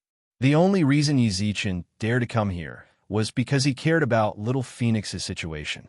From the looks of it, her situation was much better than he had imagined. She had someone to serve her every day. She even managed to unite the scattered elemental lands into an elemental dynasty. She was the founder of the dynasty and the queen of the dynasty. Just be careful of him. Yi Zichen patted Little Phoenix's head, then stretched lazily and looked around. Our Queen Lil, and can you show me around your empire? Sure. Little Phoenix nodded with a giggle. In the next few hours, Yi Zichen continued to patrol the elemental lands in order to confirm the situation of the troops under Little Phoenix's control, as well as whether there were any flaws in the defenses. Everything was fine. It could be seen that the elemental spirit had already developed a lot of ideas for this framework, and it could be seen from certain details that she was indeed very meticulous. The elemental warriors formation. It seemed to be a bit messy, but in fact, it completely protected the palace built by Little Phoenix in the middle, without any opportunity to take advantage of it. The number of warriors was also quite impressive. During his tour, he also saw many fire elemental warriors undergoing group training. "Oh, what's wrong, Grandpa?" Little Phoenix blinked and tilted her head. Although her voice and tone were very sweet, Yi Zichen found it hard to deal with her grandpa. He coughed lightly. Yi Zichen asked with a frown, "The commander level of your elemental land must be a universe level, right?" "Yes." Little Phoenix nodded. This meant that the fire elemental commander was indeed a universe level. Why did he always reveal his star level strength? Even when Bai Feng killed his clone with a single punch, he didn't reveal his true strength. When he arrived at the village, it was as if he'd gone behind the scenes. Actually, with his universe-level strength, he could easily annihilate the entire village. Capturing Qingyu, Bai Sei, or even Yi Zichen would be a piece of cake. Why didn't he do that? Was it his body that prevented him from doing so? Su had mentioned that the energy within the fire elemental commander's body conflicted, and that he needed to constantly change carriers. Otherwise, his body wouldn't be able to bear the burden. If he was a universe level, then it would be troublesome to deal with him. Of course, Han Qing, who had the hollow, wouldn't be in too much danger dealing with him. In other words, whether he was a star level or a universe level didn't really matter. "And what's your current strength?" asked Yi Zichen. "I don't know." Little Phoenix hesitated for a moment. "In any case, there's no one here who can beat me." "No one can beat you." Yi Zichen looked at the little fellow in shock. "Do you have any commanders here?" "No." Little Phoenix shrugged. Little Phoenix shrugged. "It's not that easy to break through to the commander level. We have a few general level ones here, so I asked him to fight me. I'm telling you, Grandpa, I'm really amazing. I couldn't even fight back against that general.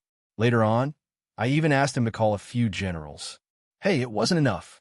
General was a star system level 2. In other words, Little Phoenix already had strength above the star system level. As expected, Little Phoenix wasn't bluffing. If Little Phoenix was properly nurtured, she might actually become a sovereign. In just a few months, she'd already gone from a little chick to a star system level. If she didn't have the hollow or equipment, Yi Zichen probably wouldn't be her match. Grandpa. At that moment, Little Phoenix squinted his eyes and giggled. How about you fight me? Huh? Yi Zichen grinned. No one here dares to fight me. It's boring. How about you fight me, Grandpa? I can promise you that I definitely won't be too heavy-handed, Little Phoenix said seriously. How about it? Let's fight. Yi Zichen saw the eagerness and anticipation in Little Phoenix's eyes. Yi Zichen couldn't help but facepalm.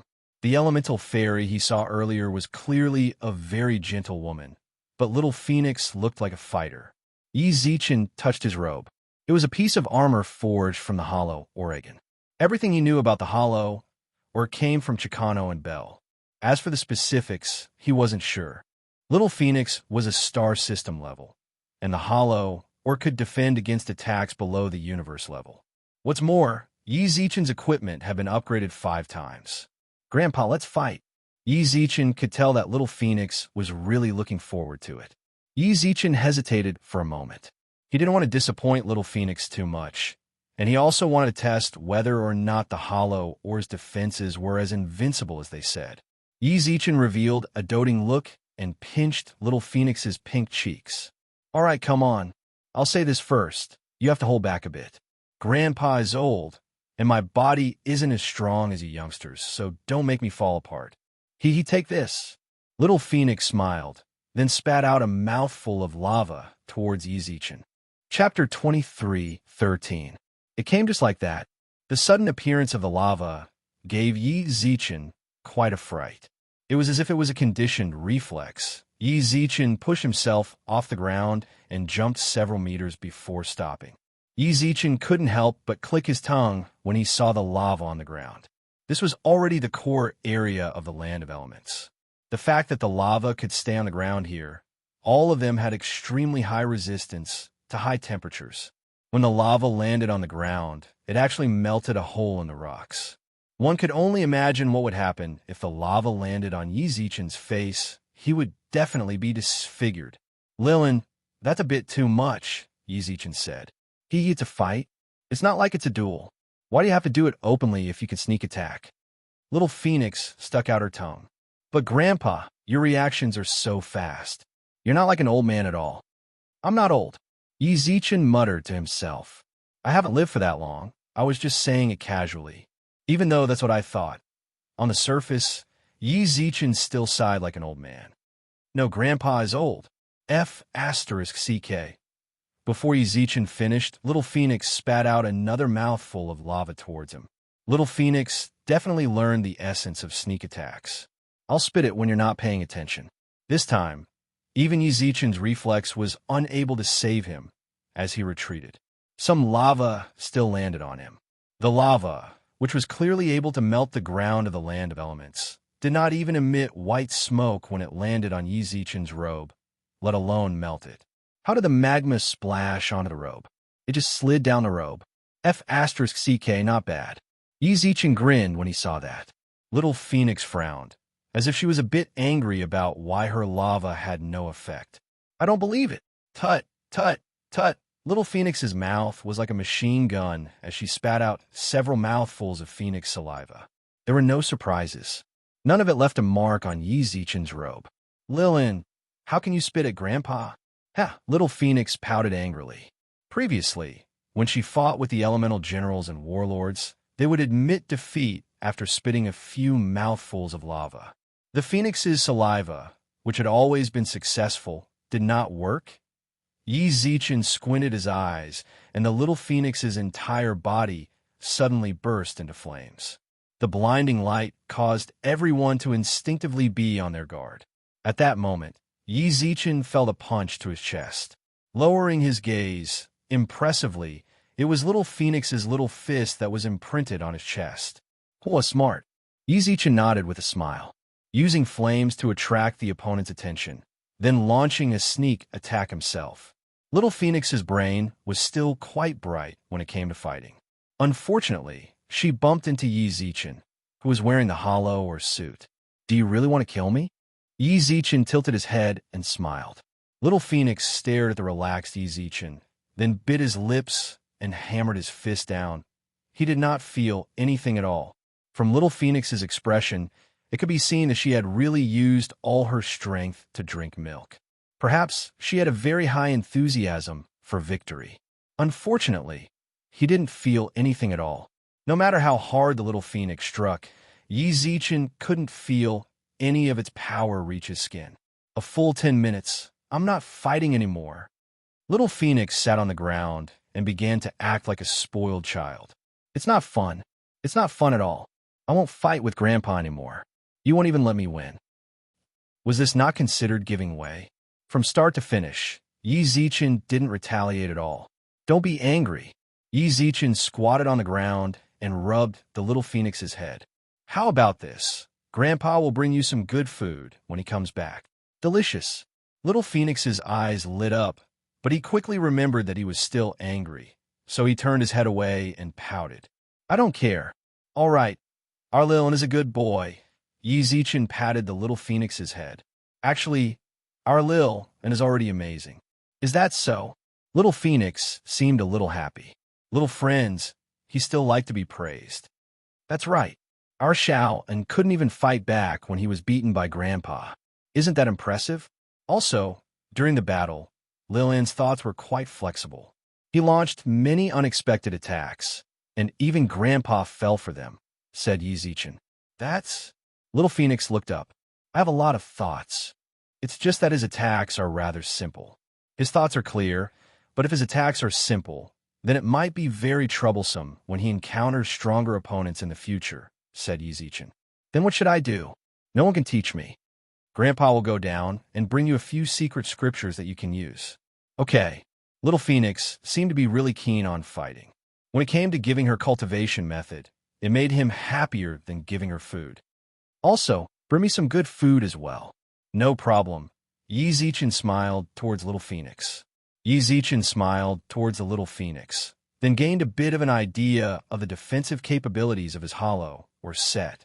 It could defend against Phoenix, saliva. Little Phoenix's attacks were also useless against him.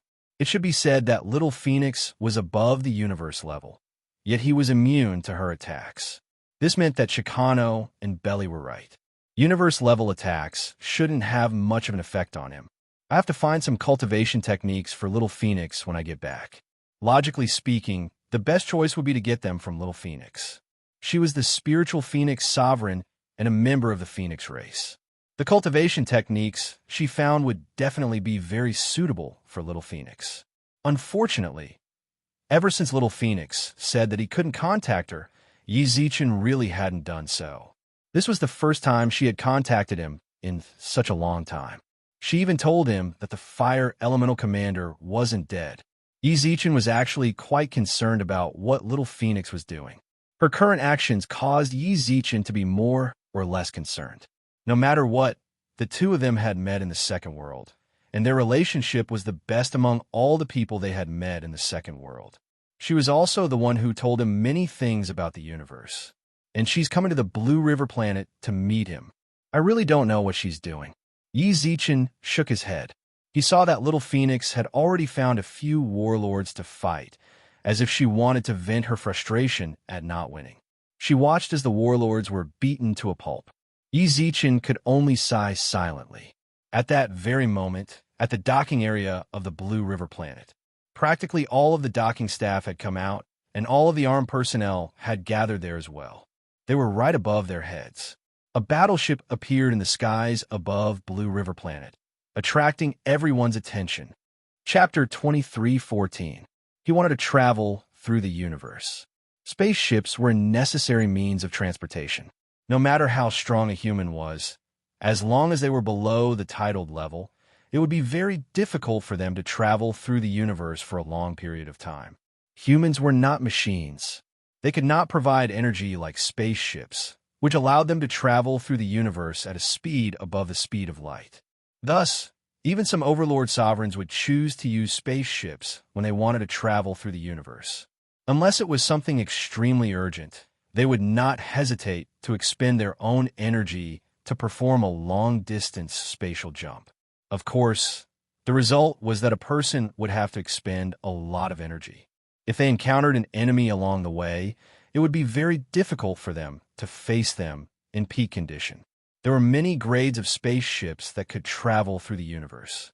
Among them, the most popular were A-grade spaceships. They had the ability to travel continuously and could reach a maximum speed of light. These kinds of spaceships were very suitable for weaker people, and the price was also very reasonable. Even star-level and galaxy-level people could buy them. The only downside was they had no defensive capabilities. If they encountered spatial turbulence or meteorites in the universe, they would most likely perish there. What's more, these spaceships were the slowest out of all the spaceships and were more suitable for traveling close to planets. If they traveled to a galaxy, then they would have to consider whether or not they should take the local airlines. Simply put, A-grade spaceships were like private cars on Earth, which only cost about 10,000 yuan. They could be used as a means of transportation, but of course, that was all. There were other higher-grade spaceships. These spaceships were expensive, which was why Ezechion's spaceship caused such a huge reaction when he arrived at Blue River Planet. His spaceship was roughly a Mercedes-Benz. A battleship spaceship. It was far superior to normal spaceships in terms of both functionality and support. Even the worst battleship spaceship would cost more than $1 billion. Universe dollars. Not to mention a small place like Blue River Planet, it was rare to see a spaceship of that level, even in a star system above level 6. Those who could own battleship spaceships were either top families in the universe or titled experts. As for generals and generals, they didn't even need to think about it. $1 billion universe dollars. Even some of the weaker dukes might not have it, much less those below them. If any marquis or earl could own a battleship spaceship, then they either had an enviable fortuitous encounter, or they were idiots who spent all their resources on spaceships. The battleship landed on the Blue River Planet. The staff at the planet's docking area had already cleared out all the high-level areas and were ready to welcome the battleship's landing. All the managers at the docking area came out to greet them. The owner of this battleship was definitely a VIP of their planet.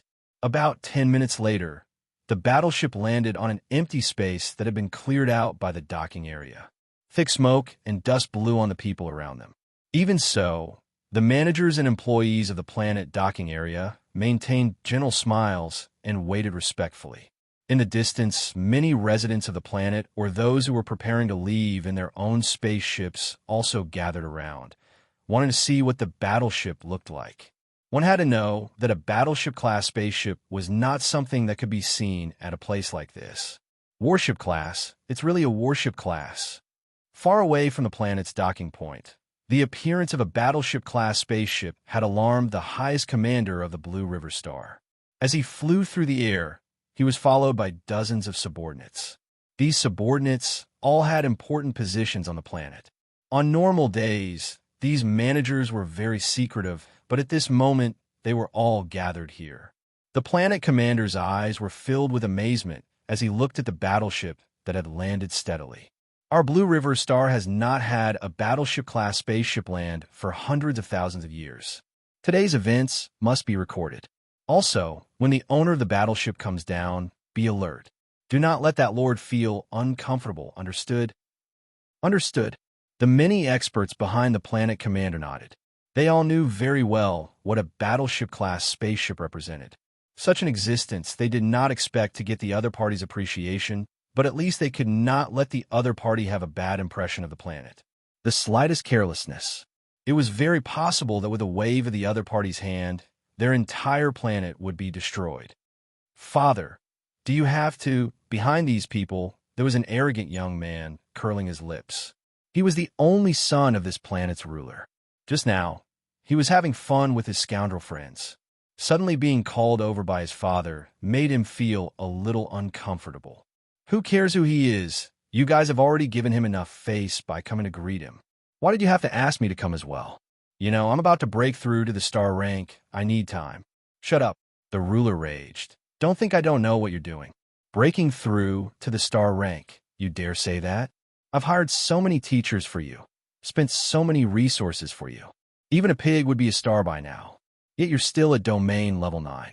Training, you're always fooling around with those scoundrel friends. Let me tell you, later on, you better be smart. Also, I'll give you 2 more months. If you can't break through by then, I'll let you join the army. Father, the young man was stunned. Let me tell you, the person in the battleship is at least a duke. Even if he isn't, he's definitely a member of the top families. Put away your little temper. In front of that lord, let alone you, even I have to treat him with caution. Do you understand? After scolding the young man, the planet commander turned back towards the docking area. During this time, his heart was filled with awe. When he was the same age as his son, he was already at the pinnacle of the star system and had a position in the army. It was the same. He retired after reaching the universe level and became the ruler of this planet. However, this son of his, he enjoyed resources that others couldn't. It's been 700 years, yet he's still at domain level 9. Who knows what he'll do in the future? Will he even be able to reach the universe level in his lifetime? Just as the planet commander was sighing, the docking area of the battleship opened its door. From the door, a cold and elegant lady walked out. Her appearance alone made one feel suffocated, a fear that came from the depths of one's soul. Everyone instinctively lowered their heads. No one dared to look her in the eye. At this time, the lady walked out of the cabin door, her lips curling up. Blue River Planet. This is Blue River Planet? It's really weak. Chapter 23:15. Who's in charge of the docking station? After a short whisper, the woman raised her head and spoke to the people around her. Sir, it's me. From the crowd, an old man with white hair walked out in a hurry. Don't underestimate this old man. Even though she looked old, she was a level 9 galactic system. In the entire Blue River star, she was also one of the strongest. This was also due to the special nature of the docking station. The planet's docking station was the most prone to chaos. There were many people who didn't follow the rules of the planet. When these people appeared, the docking station had the authority to suppress them by force. This required a person of high strength to hold down the fort. But this old man's strength was not even worth mentioning in front of this woman. He could feel it himself. The difference in strength between this senior and him was like the difference between the bright moon and the fluorescent light. As long as this senior wanted to, she could crush him to death with a single finger. What orders do you have for me, senior? Senior? The woman squinted her eyes and sized up the old man. Do you think I'm old? No, I don't think so. The old man shook his head hurriedly. He almost knelt down in front of the woman. Life and death could be decided in an instant. This was the absolute authority of absolute strength. If this woman made a move, he would have no chance of fighting back, let alone surviving. Don't worry, it's just a little joke. Just as the old man was sweating profusely, the woman squinted her eyes and patted the old man's shoulder. I'm older than you. Maybe a lot older than you, but I know how to take care of myself. Look at you. Your hair is all white, and your face is full of wrinkles. Are these the marks of time on you? The old man lowered his head and didn't dare to speak. No one knew what this senior wanted to do or what he meant by his words. The more he said, the more mistakes he would make. It was better not to say anything. You people here are too reserved. The woman shook her head and pursed her lips. Seeing the old man's frightened expression, she didn't tease him anymore. How much is the docking fee? Senior, forget about the docking fee. It's free. Do you think I need your money? The woman squinted her eyes and took out a $10,000 coin from her pocket. Is it enough? Yes. 10,000 universe dollars. It had been here for hundreds of thousands of years. Didn't you just say that you would give me free food? The woman narrowed her eyes as she watched the old man take the money. In an instant, the old man's pupils contracted violently. He had had enough. He really couldn't stand this kind of exhausting state. Look at how scared you are. I already said that I was just joking. I'm a person who likes to joke. Of course, sometimes it might not be a joke. With that, the old man knelt on the ground with a thump. Senior, did I do something wrong? No, you did very well. The woman shrugged. I just feel that you look a little like the guy I just killed not long ago. Like I didn't know what's good for him. He killed himself before I could even feel happy. Don't worry, I won't kill you. You're a level 9 nebula, after all, the backbone of the human race. Although I don't have a good impression of the human race, I won't kill you. Who asked me to be part of the human race? With that, the woman twisted her neck. Take care of the battleship for me. Don't let me knock it. If it really does, I definitely won't let that happen. The old man patted his chest so hard that it made thumping sounds. Hey, it's fine. I don't care even if it knocks it. With a shrug, the woman really turned around and left. The old man kneeling on the ground was still tense, not daring to relax at all. The others around him, they all subconsciously made way for her. From the conversation between the woman and the old man, it could be seen that this senior was temperamental. The best way to treat this kind of person was to not speak carelessly. It was best not to come into contact with him. Otherwise, if you were to get into trouble because of a certain sentence, it wouldn't be worth it. Just as the woman was about to leave, the planet's commander hurried over with his subordinates. Hello, Senior. This humble servant is Blue River's Star Master, Blue River. The planet's commander, Blue River, greeted the woman with a smile. He then pointed at his subordinates. "They are all my subordinates. When I heard that senior was visiting, Blue River came to greet you. Please forgive this junior for being late. This junior has already prepared a place for you to stay." "Did someone say you were stupid?" Suddenly, the woman coldly interrupted Blue River's words. Blue River's expression froze. After a short moment of hesitation, he lightly shook his head. "This junior doesn't know. What are you here for?" The woman narrowed her eyes. "Do I know you? Do you know what I'm here for? Am I here to find you? You want to welcome me and prepare a place for me to stay. How could I have the time to do that with you? And you even prepared a place for me to stay. Do I need you?" Blue River's cold sweat flowed down his face. He just wanted to let this senior feel Blue River's warmth towards her, but he didn't think. He actually made a mistake. "I can see that this little planet of yours has never received any big shots before." "Yes." Blue River nodded. "No wonder." The woman nodded and immediately said, "But this isn't a reason for you to make a mistake. To be honest, your appearance has made me a bit unhappy." "Senior." Blue River gulped. This junior just wanted to—" "Your thoughts aren't important to me." The woman coldly looked at him. Her cold eyes made Blue River feel as if he had fallen into an abyss, or as if he was in a slaughterhouse. This senior, he was definitely a decisive senior. Her hands were definitely stained with blood. "Forget it. I'm too lazy to argue with you." After about half a minute, the woman lightly sighed. Blue River felt as if he had been granted amnesty. "Your intentions are good, but you have to use the right method. Sometimes, using too much force is a sin. This junior understands." Blue River nodded. "Who is that kid?" Suddenly, the woman looked towards Blue River's son. Then, she directly walked in front of him and placed her hand on his shoulder. "Is it nice? Do you want me to show you a bit more?" As soon as she finished speaking, the youth's body exploded into a bloody mist. A pitiful scream came from his mouth. The woman glanced at the bleeding area. "Your son, right? Have another one. This son is already useless." Soon after, the woman suddenly disappeared from everyone's sight.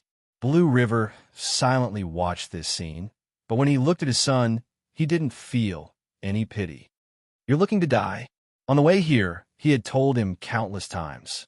This was a great senior. He actually dared to look around. If this wasn't looking to die, then what was he doing? "Take him down and treat his wounds." Blue River waved his hands towards his subordinates. The image of the woman leaving lingered in his mind. Spatial rhythm, venerable level. Super Red Packet Group. Chapter 23:16. Blue River's hands were trembling. Even though he had made ample mental preparations, even considering the possibility of it being a king-ranked senior. Who would have thought? The person who came was actually a venerable. The entire human population was in 1080 universe countries. Each universe country had thousands of galaxies, and within each galaxy were countless life planets. Each life planet had at least 4 billion humans living there, and, at most, billions. With such numbers, the number of sovereigns and lords didn't even reach 10,000. Don't think that there were only about 10 people in each universe country. This was the accumulation of the human race over countless years. A sovereign had actually come to Blue River Star. Thinking of what had just happened, Blue River Star couldn't help but feel fear. If that senior wasn't happy, he could have wiped Blue River Star off the face of human history with a wave of his hand. What was even more hateful was his son, vile spawn. The youth, whose family jewels had been destroyed, had already fainted from the pain, but Blue River's slap had woken him up. This slap had knocked out all of the youth's teeth, but Blue River was still angry. If it wasn't for his subordinates pulling him back, the youth might have died at his hands. He dared to disrespect even a sovereign. He wanted the entire clan to die with him. "Father," Scram, "I don't have a son like you." Blue River was furious. When your condition stabilizes, go join the army. Don't ever come back to Blue River Star. The youth didn't know why Blue River was so angry. He was the victim. Right now, he couldn't even feel his heart, and he still wanted Blue River to avenge him. But now, "Father." Scram. As soon as he finished speaking, Blue River glared at him and left the dock. Perhaps the Venerable One was right. He really needed to consider raising another successor while he still had the time and energy. What a small one. On the streets of Blue River Star, the woman who had come to Blue River Star on a battleship-class ship was walking aimlessly. If she told anyone else, they probably wouldn't believe her. In just this short half an hour, she had already seen most of the planet. It should be known that although the Blue River Star's rank was not very high among the life stars, its surface area was one of the largest among the surrounding galaxies. Even so, the woman still thought that this life star was small. It was also very dilapidated. From her point of view, this was still a fourth-grade planet. The strongest being on the planet was a warrior level. The rest of the universe levels and star system levels were pitifully few. She was not interested in such a planet. What are you doing here? The woman couldn't help but frown, as if coming here wasn't her original intention, and she didn't know why she had come here. Just then, a message suddenly appeared in the virtual network. The woman frowned and entered the virtual network with her consciousness. She looked at the note of the sender, future little brother. Interesting. Inexplicably, a smile appeared on the woman's lips. She was already very beautiful, but her cold aura made people not dare to approach her. When she smiled, it was as if the world had lost its color in that instant. All the men on the street stared at her. In order to see her smile, many people even bumped into the surrounding walls while walking. She was well aware of all of this. However, she did not pay attention to it. What she was more concerned about was the message from the virtual network. By phone, have you arrived? It seems like you're looking for this little brother. The woman pursed her lips meaningfully. Actually, she had been very curious about this future little brother in the virtual network since a long time ago, because she didn't have many friends in the virtual network to begin with. All of her friends were major powers in the universe. She knew all of it. This future. You left me in the Azura massacre grounds and snuck over to find a little man. You're really getting better and better. The woman squinted her eyes and muttered to herself, then replied in the virtual network. Ding, detected. Current network is already locked. Please enter password to unlock. It was a password of 13 numbers. Seeing that, the woman couldn't help but frown and twitch her mouth in annoyance. You're really careful.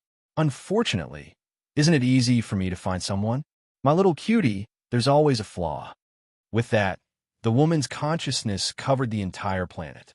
She did not know what the sender looked like. However, she could rely on her intuition. All she had to do was lock onto a few targets, then test them a bit to determine who it was. Shouldn't I have sent it? Yi Zichen sat on the living room sofa with a hint of hesitation in his eyes. He didn't know why, but he couldn't help but send by phone a message. After sending the message, he actually felt a bit of regret. When they parted ways in the land of elements, Bai Feng had warned him over and over again not to contact her. What's going on with her? Yi Zichen squinted his eyes worriedly. It had already been several months, but Bai Feng hadn't sent him a single message. Something couldn't have happened to her on the way, right? Just as he thought of that, Yi Zichen hurriedly gave up on the idea. Bai Feng was a sovereign. Very few people in the human universe could match up to her. What's more, she was the leader of the 4 cardinal god clans, the Fire God clan. Whether it was in terms of equipment or life-saving methods, she had countless resources. There was no way something could have happened to her. Little Phoenix was already at the cosmic system level.